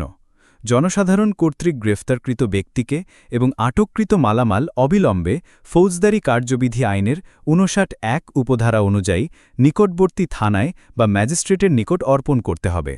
আচ্ছা রিয়া, জনসাধারণ বিনা পরোয়ানায় গ্রেফতার করতে পারে এটা ফৌজদারি কার্যবিধি আইনের কোন উপধারা এবং অস্ত্র আইনের কোন ধারায় বলা হয়েছে? স্যার, এটা ফৌজদারি কার্যবিধি আইনের ৫৯(১) উপধারা এবং অস্ত্র আইনের ১৮৭৮-এর ১২ ধারায় বলা হয়েছে। দারুণ! তোমার ভাষা শুনে তো আইনও প্রেমে পড়ে যাবে। এবার চলো জামিনপ্রাপ্ত আসামিকে কখন পুনরায় গ্রেফতার করা যায় সেটা জেনে নেই। রিয়া, জামিন মানেই যে সব সমস্যার সমাধান তা কিন্তু নয়। অনেক সময় জামিনপ্রাপ্ত আসামিকেও আবার গ্রেফতার করা যায়। যেন কখন? জামিন পাওয়ার পরও আবার গ্রেফতার কেন? হ্যাঁ, কিছু নির্দিষ্ট পরিস্থিতিতে এটা সম্ভব। জামিন পাওয়া মানেই যে একেবারে ছুটি তা কিন্তু নয়। অনেক সময় মুক্ত পাখি হয়েও আবার খাঁচায় ফিরতে হয়। যেমন যদি আসামি মুক্ত থাকা অবস্থায় পুনরায় একই অপরাধ করে। এটা অনেকটা পরীক্ষার হলে নকল করতে গিয়ে আবার ধরা পড়ার মতো। কি বলেন স্যার? জামিনে থেকেও আবার অপরাধ? তাহলে তো এটা পুনরাবৃত্তি অপরাধী হয়ে গেল। আচ্ছা, যদি পুলিশ তদন্ত করতে যায় আর আসামি তাতে বাধা দেয়, তখন কি হবে? তখন আর জামিন নয়, সোজা হাজত। যদি মামলা তদন্তে বা তল্লাশির কাছে ব্যাঘাত সৃষ্টি করে তাহলে কিন্তু জামিন বাতিল হতে পারে। এটা অনেকটা শিক্ষককে হোমওয়ার্ক দেখতে না দেওয়ার মতো। তখন তো শাস্তি পেতেই হবে। তাহলে যদি আসামি সাক্ষীদের ভয় দেখায় বা অপরাধের প্রমাণ মুছে ফেলার চেষ্টা করে, তখনও কি জামিন বাতিল হবে? এটা তো সিনেমার ভিলেনদের কাজ। একদম ঠিক ধরেছ। যদি আসামির বিরুদ্ধে আনিত অভিযোগের সাক্ষীদের প্রতি ভয়ভীতি প্রদর্শন করে বা অপরাধ প্রমাণের চিহ্ন নষ্ট করে, তাহলে জামিন বাতিল হবে। এটা অনেকটা পরীক্ষার আগে প্রশ্নপত্র ফাঁস করার চেষ্টা করার মতো। আর যদি জামিনদার আসামিকে সামলাতে না পারে বা আসামি পালিয়ে যায়, তখনও কি জামিন বাতিল? জামিনদার কি তখন ফেসবুক থেকে হতাশ পোস্ট দেবে? জামিনদারকে হতাশ পোস্ট দিতে হতে পারে যদি জামিনদারের নিয়ন্ত্রণের বাইরে চলে যায় বা আসামি পলাতক হয়। ফৌজদারি কার্যবিধি আইনের ৪৯৭(৫) উপধারা অনুযায়ী জামিন বাতিল হবে। এটা অনেকটা পোষা বেড়ালকে ছেড়ে দিলে সে আর ফিরে না আসার মতো। তাহলে যারা শর্ত সাপেক্ষে মুক্তি পেয়েছিল তারা যদি সেই শর্ত ভাঙে, তখন কি হবে? যদি মুক্তিপ্রাপ্ত কোনো আসামি ফৌজদারি কার্যবিধি আইনের ৫৬৫(৩) উপধারার লঙ্ঘন করে, তাহলে ফৌজদারি কার্যবিধি আইনের ৫৪(৮) উপধারা অনুযায়ী তাকে আবার গ্রেফতার করা যাবে। আর যদি দণ্ড স্থগিত বা মৌকুফ এর শর্ত না মানে? হ্যাঁ, যদি যে শর্তে দণ্ড স্থগিত বা মৌকুফ করা হয়েছে সে সকল শর্ত অমান্য করে, ফৌজদারি কার্যবিধি আইনের ৪০১(৩) উপধারা অনুযায়ীও তাকে আবার গ্রেফতার করা যাবে। দেখলে তো আইনের চোখে ফাঁকি দেওয়া কঠিন। স্যার, জামিনদার যদি বলে যে সে আর আসামি দায়িত্ব নিতে পারবে না, তখনও কি গ্রেফতার করা যায়? একদম ঠিক। যদি জামিনে মুক্ত কোনো ব্যক্তির জামিনদার যখন মুচলেকা বা বন্ড বাতিল করার জন্য আবেদন করে, তখন আদালত জামিন বাতিল করে গ্রেফতারি পরোয়ানা ইস্যু করে গ্রেফতারের নির্দেশ দিতে পারে।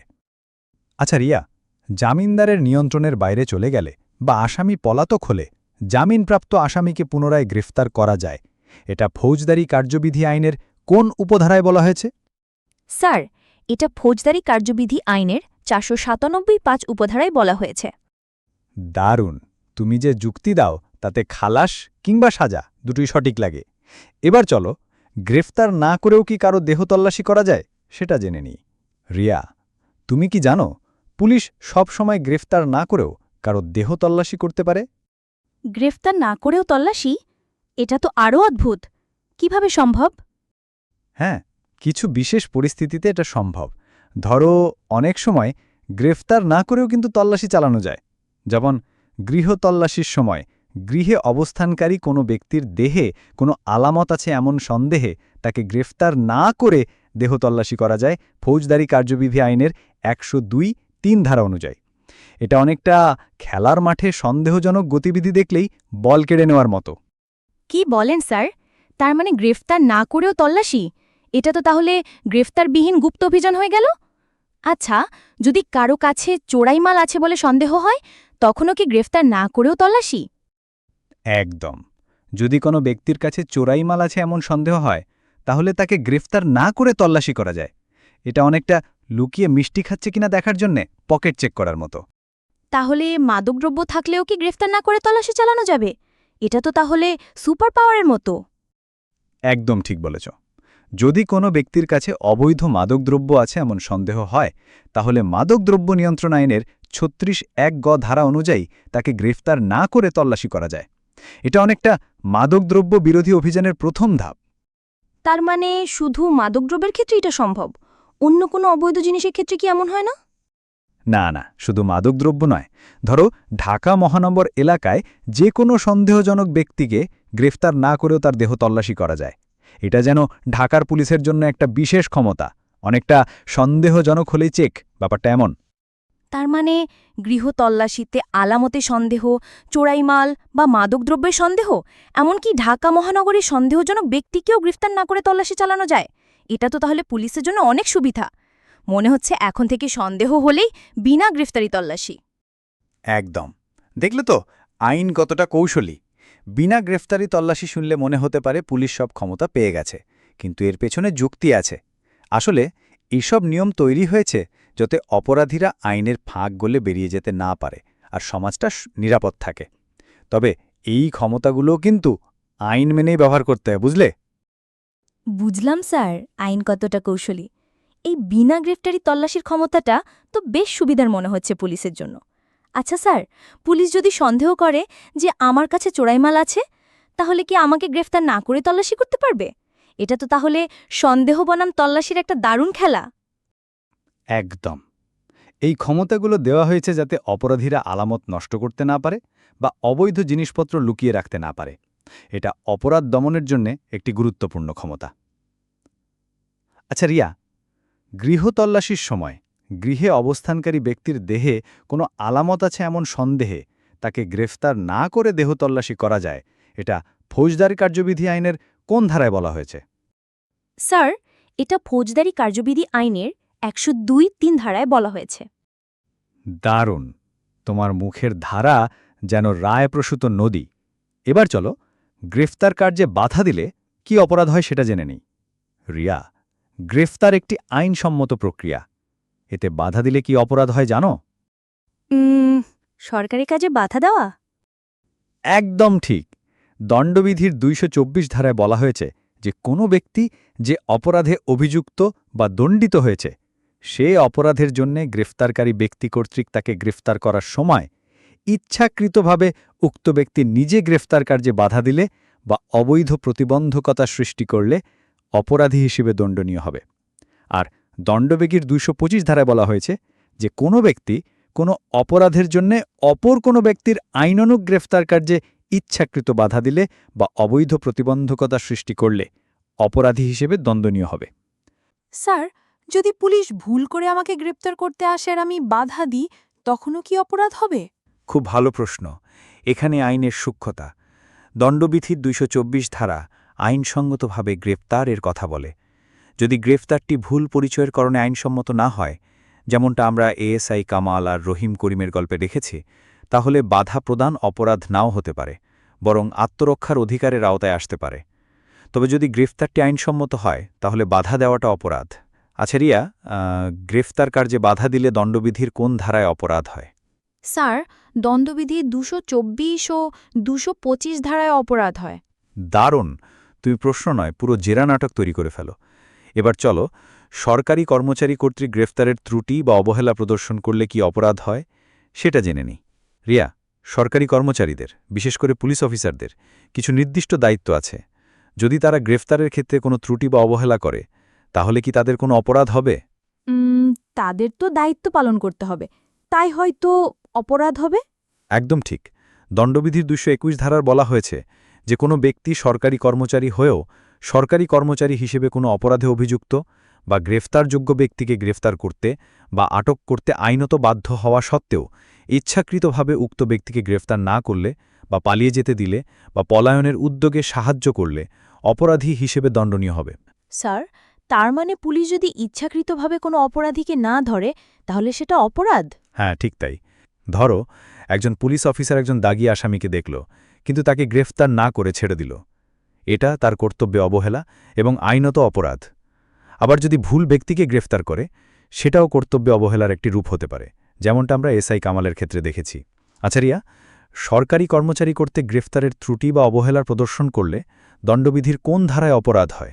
স্যার, দণ্ডবিধির 221 ধারায় অপরাধ হয়।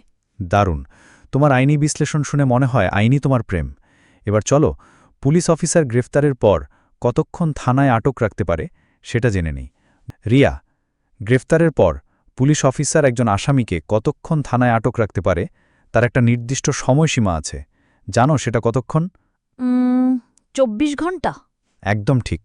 ফৌজদারি কার্যবিধি আইনের ৬০, ৬১ ও ৮১ ধারা মোতাবেক পুলিশ অফিসার বিনা পরোয়ানায় বা পরোয়ানাসহ গ্রেফতারকৃত ব্যক্তিকে অহেতুক বিলম্ব না করে আইন অনুযায়ী জামিনের ব্যবস্থা সাপেক্ষে আদালত বা ম্যাজিস্ট্রেটের নিকট প্রেরণ করবেন। গ্রেফতারের স্থান থেকে ম্যাজিস্ট্রেটের আদালতে যাওয়ার সময় বাদ দিয়ে অবশ্যই ২৪ ঘণ্টার বেশি আটক রাখা যাবে না। স্যার, যদি 24 ঘন্টার বেশি আটক রাখে তাহলে কি হবে? যদি এর অতিরিক্ত সময় কোনো ব্যক্তিকে আটক করা হয় তাহলে তা অবৈধ অবরোধ বা আটক বলে গণ্য হবে। এটা গ্রেফতারকৃত ব্যক্তির মৌলিক অধিকারের লঙ্ঘন, তাই পুলিশকে এই সময়সীমা কঠোরভাবে মেনে চলতে হয়। আচ্ছা রিয়া, গ্রেফতারকৃত ব্যক্তিকে গ্রেফতারের স্থান থেকে ম্যাজিস্ট্রেটের আদালতে যাওয়ার সময় বাদ দিয়ে অবশ্যই ২৪ ঘণ্টার অধিক আটক রাখা যাবে না। এটা ফৌজদারি কার্যবিধি আইনের কোন ধারা এবং পিআরবির কোন বিধি অনুযায়ী বলা হয়েছে? স্যার, এটা ফৌজদারি কার্যবিধি আইনের ৬১ ধারা এবং পিআরবি ৩২৪ বিধি অনুযায়ী বলা হয়েছে। দারুণ, তোমার এই ব্যাখ্যা শুনে তো আইন বইয়ের পাতাও তালি হাততালি দিচ্ছে। এবার চলো, ম্যাজিস্ট্রেট বিনা পরোয়ানায় কাউকে গ্রেফতার করতে পারেন কিনা সেটা জেনে নেই। রিয়া, আমরা তো পুলিশ অফিসারের বিনা পরোয়ানায় গ্রেফতারের ক্ষমতা জানলাম, কিন্তু একজন ম্যাজিস্ট্রেট কি বিনা পরোয়ানায় কাউকে গ্রেফতার করতে পারেন? ম্যাজিস্ট্রেট? তিনি তো বিচার করেন, তিনি কিভাবে গ্রেপ্তার করবেন? খুব ভালো প্রশ্ন। হ্যাঁ, ম্যাজিস্ট্রেটও পারেন।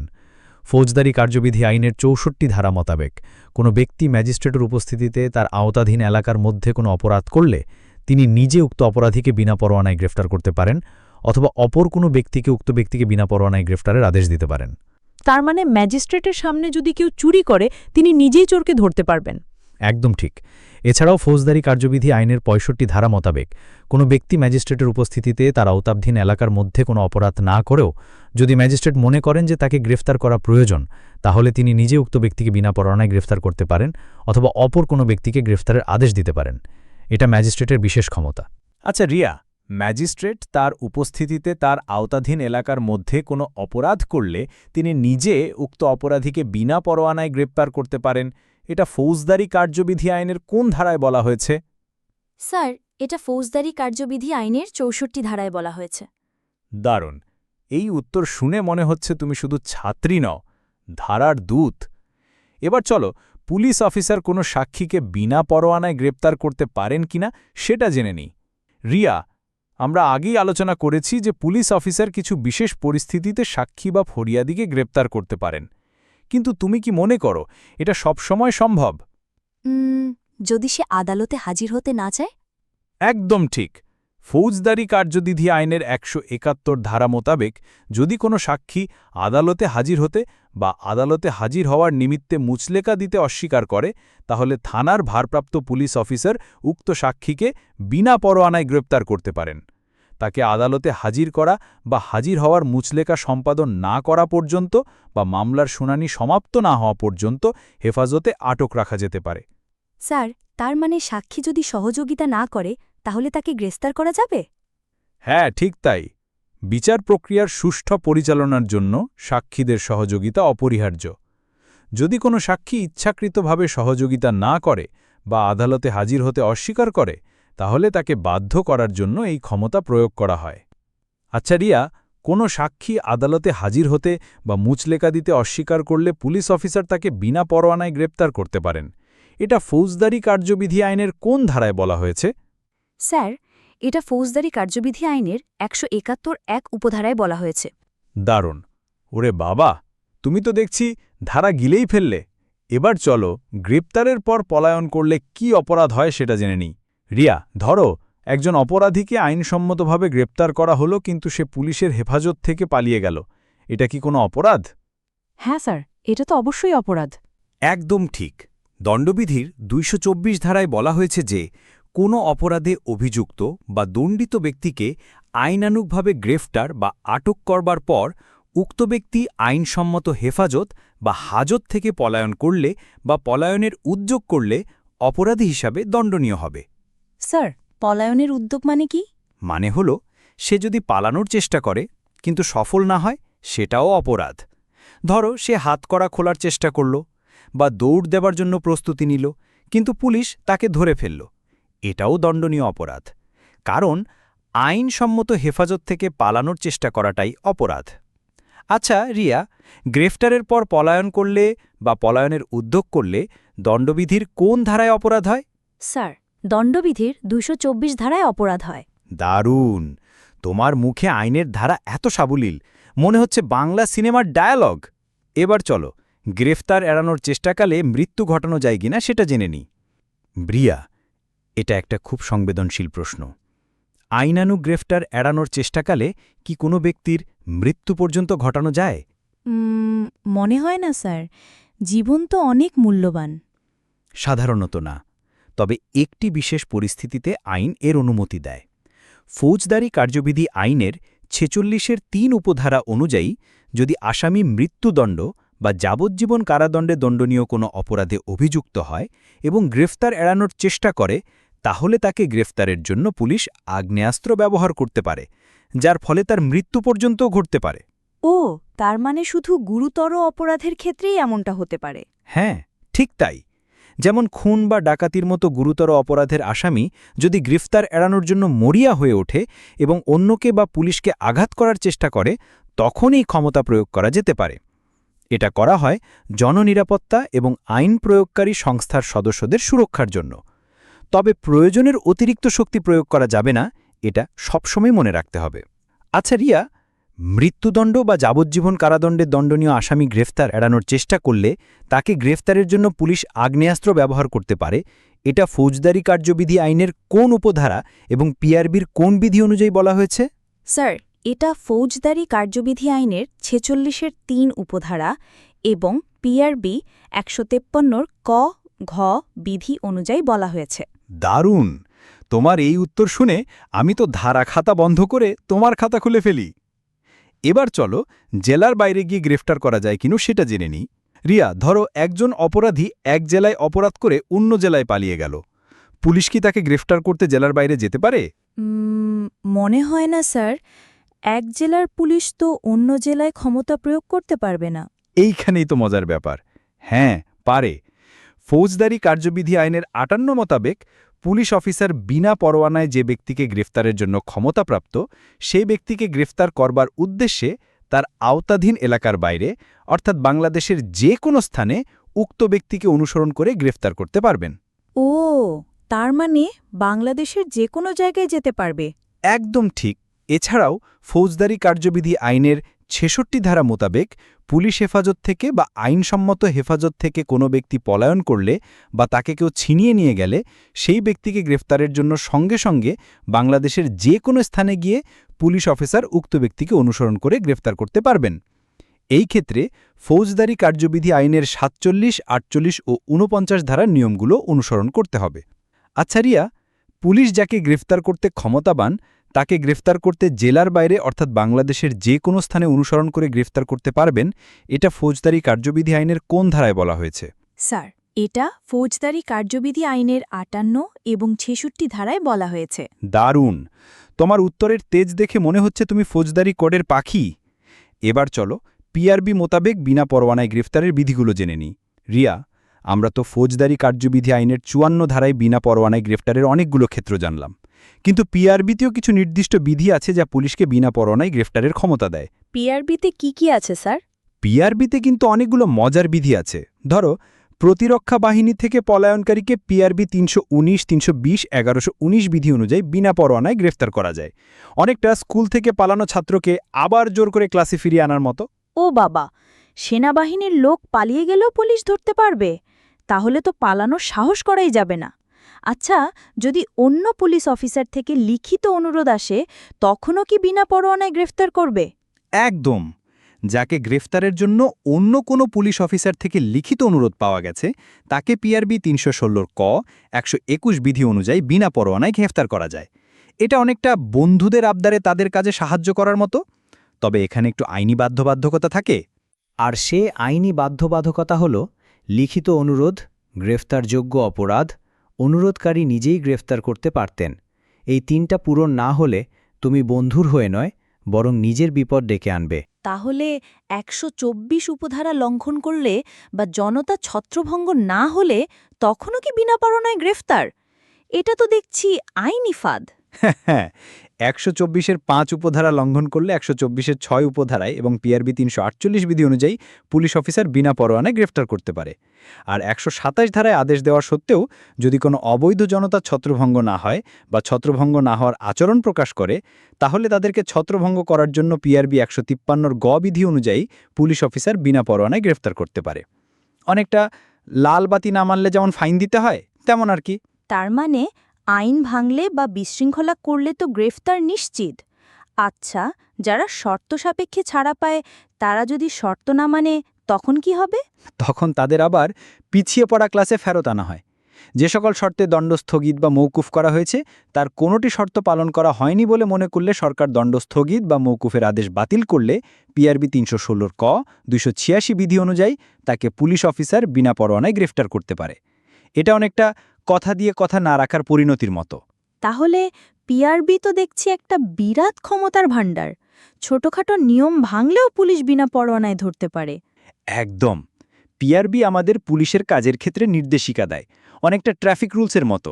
এই বিধিগুলো থাকায় পুলিশ সুনির্দিষ্টভাবে কাজ করতে পারে। তাহলে পিআরবি প্রতিরক্ষা বাহিনী থেকে পালানো, অন্য অফিসারের অনুরোধ, আইন লঙ্ঘন, জনতা ছত্রভঙ্গ না হওয়া আর দণ্ড মওকুফের শর্ত ভাঙা সব ক্ষেত্রেই পুলিশকে বিনা পরোয়ানায় গ্রেফতার করতে পারে। এখন মনে হচ্ছে পিআরবি আসলে পুলিশের সুপার পাওয়ার গাইডবুক। হ্যাঁ, পিআরবি হল পুলিশের জন্য একটি বিস্তারিত নির্দেশিকা। এটি পুলিশকে তাদের ক্ষমতা প্রয়োগের ক্ষেত্রে সুনির্দিষ্ট দিক নির্দেশনা দেয়। আচ্ছা রিয়া, প্রতিরক্ষা বাহিনী থেকে পলায়নকারীকে বিনা পরোয়ানায় গ্রেফতার করা যায়, এটা পিআরবির কোন বিধি অনুযায়ী বলা হয়েছে? স্যার, এটা পিআরবি ৩১৯, ৩২০, ১১১৯ বিধি অনুযায়ী বলা হয়েছে। দারুণ। তুমি যে ধারা বলো তা তো মনে হয় খেয়ালখুশি নয়, মগজের ম্যাজিক। এবার চলো ভবঘুরে ব্যক্তিকে গ্রেফতারের পদ্ধতি জেনে নিই। রিয়া, তুমি কি জানো আমাদের সমাজে এমন কিছু মানুষ আছে যাদের কোনো নির্দিষ্ট ঠিকানা নেই, যারা ভবঘুরে? তাদেরও কি গ্রেফতার করা যায়? যদি তারা কোনো অপরাধ করে?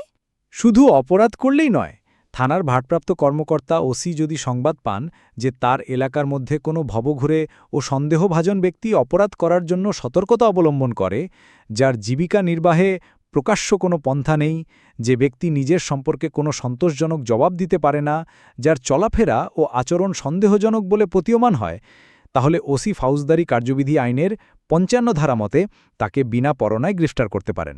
গ্রেফতারের পর কি হয়? গ্রেফতারের পর কার্যবিধি আইনের ১০৯ ধারা মতে বিজ্ঞ আদালতে প্রসিকিউশন দাখিল করবেন। বিজ্ঞ আদালত উক্ত ব্যক্তিকে ফৌজদারি কার্যবিধি আইনের ১০৯ ধারার বিধান প্রয়োগ করে ১ বছর বা তার অধিক সময়ের জন্য সদাচরণের মুচলেকা সম্পাদনের আদেশ দিতে পারেন। এই মুচলেকাকে সদাচরণের মুচলেকা বলা হয়। এর উদ্দেশ্য হল সমাজে শান্তি ও শৃঙ্খলা বজায় রাখা।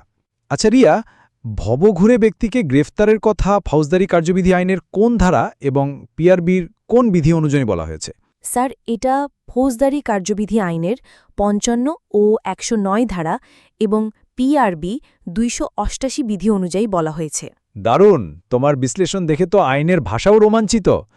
এবার চলো অভ্যস্ত ডাকাত গৃহভঙ্গকারী ব্যক্তিকে গ্রেফতারের পদ্ধতি জেনে নিই। রিয়া, তুমি কি জানো ভবঘুরেদের মতো কিছু মানুষ আছে যারা অভ্যস্ত অপরাধী, যেমন অভ্যস্ত ডাকাত, দস্যু, গৃহভঙ্গকারী চোর, তাদের গ্রেফতারের পদ্ধতিও কি একই রকম? মনে হয় একটু আলাদা হবে, কারণ তারা তো আরও বিপজ্জনক। একদম ঠিক। থানার ওসি যদি সংবাদ পান যে তার এখতিয়ারাধীন থানা এলাকার মধ্যে কোনো ব্যক্তি অভ্যস্ত ডাকাত, দস্যু, গৃহভঙ্গকারী চোর বা জালিয়াতি অথবা চোরাইমাল গোপনকারী এবং সে এতই দুর্ধর্ষ ও বিপজ্জনক প্রকৃতির যে জামানত ব্যতীত তাকে মুক্ত রাখা সমাজের জন্য হুমকিস্বরূপ, তখন থানার ওসি উক্ত অপরাধীকে কার্যবিধি আইনের ৫৫ ধারায় বিনা পরোয়ানায় গ্রেফতার করবেন। গ্রেফতারের পর কি হয়? গ্রেপ্তারের পর তার বিরুদ্ধে কার্যবিধি আইনের ১১০ ধারা মতে বিজ্ঞ আদালতে প্রসিকিউশন দাখিল করবেন। তখন বিজ্ঞ আদালত সদাচরণের নিমিত্ত উক্ত ব্যক্তিকে 3 বছরের অনধিক যে কোনো সময়ের জন্য জামিনদার সহ সদাচরণের মুচলেকা সম্পাদনের আদেশ দিতে পারেন। এই মুচলেকাও সদাচরণের মুচলেকা নামে পরিচিত। এর উদ্দেশ্য হল সমাজে শান্তি ও শৃঙ্খলা বজায় রাখা। আচ্ছা রিয়া, অভ্যস্ত ডাকাত গৃহভঙ্গকারী ব্যক্তিকে গ্রেফতারের কথা ফৌজদারি কার্যবিধি আইনের কোন ধারা এবং পিআরবির কোন বিধি অনুযায়ী বলা হয়েছে? স্যার, এটা ফৌজদারি কার্যবিধি আইনের 55 ও 110 ধারা এবং পিআরবি 289 বিধি অনুযায়ী বলা হয়েছে। দারুণ! তোমার এই ব্যাখ্যার পাশে অন্য সব ব্যাখ্যা যেন জামিনে মুক্ত। এবার চলো অসন্দেহজনক অস্ত্রশস্ত্র বহনকারী ব্যক্তিকে গ্রেফতারের পদ্ধতি জেনে নিই। রিয়া, তুমি কি জানো যদি কেউ সন্দেহজনকভাবে অস্ত্রশস্ত্র নিয়ে ঘোরাফেরা করে তাহলে তাকে কিভাবে গ্রেফতার করা হয়? পুলিশ তো অবশ্যই গ্রেফতার করবে, কিন্তু সাধারণ মানুষও কি পারবে? একদম ঠিক। অস্ত্র আইন 1878-এর 12 ধারা মোতাবেক অস্ত্রের লাইসেন্স সহ কোনো ব্যক্তি সন্দেহজনকভাবে ঘোরাফেরা করলে পুলিশ অফিসার তাকে বিনা পরোয়ানায় গ্রেফতার করতে পারেন। আর মজার ব্যাপার হলো, যদি কোনো ব্যক্তি অস্ত্রের লাইসেন্স সহ বা লাইসেন্স ছাড়া সন্দেহজনকভাবে অস্ত্র ও গোলাবারুদ নিয়ে ঘোরাফেরা করে তবে সাধারণ মানুষও তাকে বিনা পরোয়ানায় গ্রেফতার করতে পারে। ও, তার মানে সাধারণ মানুষও পারবে? এটা তো দারুণ। গ্রেফতারের পর কি হবে? গ্রেফতারের পর আটককৃত আসামির দেহ তল্লাশি করে আপত্তিকর কোনো বস্তু বা অস্ত্রশস্ত্র পাওয়া গেলে উদ্ধারকৃত মালামালের জব্দ তালিকা তৈরি করে যে আদালতে আসামিকে হাজির করা হবে সেই আদালতে মালামাল প্রেরণ করতে হবে এবং জমা দিতে হবে। ফৌজদারি কার্যবিধি আইনের 53, 103 ধারা এবং পিআরবি 280, 316 খ বিধি মোতাবেক এই অস্ত্রশস্ত্র দখলে নিতে হবে যাতে আসামি আত্মহত্যা বা অন্যকে আঘাত করতে না পারে। আচ্ছা রিয়া, সন্দেহজনক অস্ত্রশস্ত্র বহনকারী ব্যক্তিকে পুলিশ অফিসার এবং জনসাধারণ বিনা পরোয়ানায় গ্রেফতার করতে পারে। এটা অস্ত্র আইনের কোন ধারায় বলা হয়েছে? স্যার, এটা অস্ত্র আইনের 1878-এর 12 ধারায় বলা হয়েছে। দারুণ! তোমার উত্তর তো এত নিখুঁত, মনে হয় ন্যায় বিচার তোমার প্রাইভেট টিউটর। এবার চলো থানার ভারপ্রাপ্ত কর্মকর্তার অতিরিক্ত ক্ষমতা জেনে নিই। রিয়া, তুমি কি মনে করো থানার ভারপ্রাপ্ত কর্মকর্তা ওসি শুধু সাধারণ গ্রেফতারি করতে পারেন, নাকি তার কিছু অতিরিক্ত বা বিশেষ ক্ষমতাও আছে?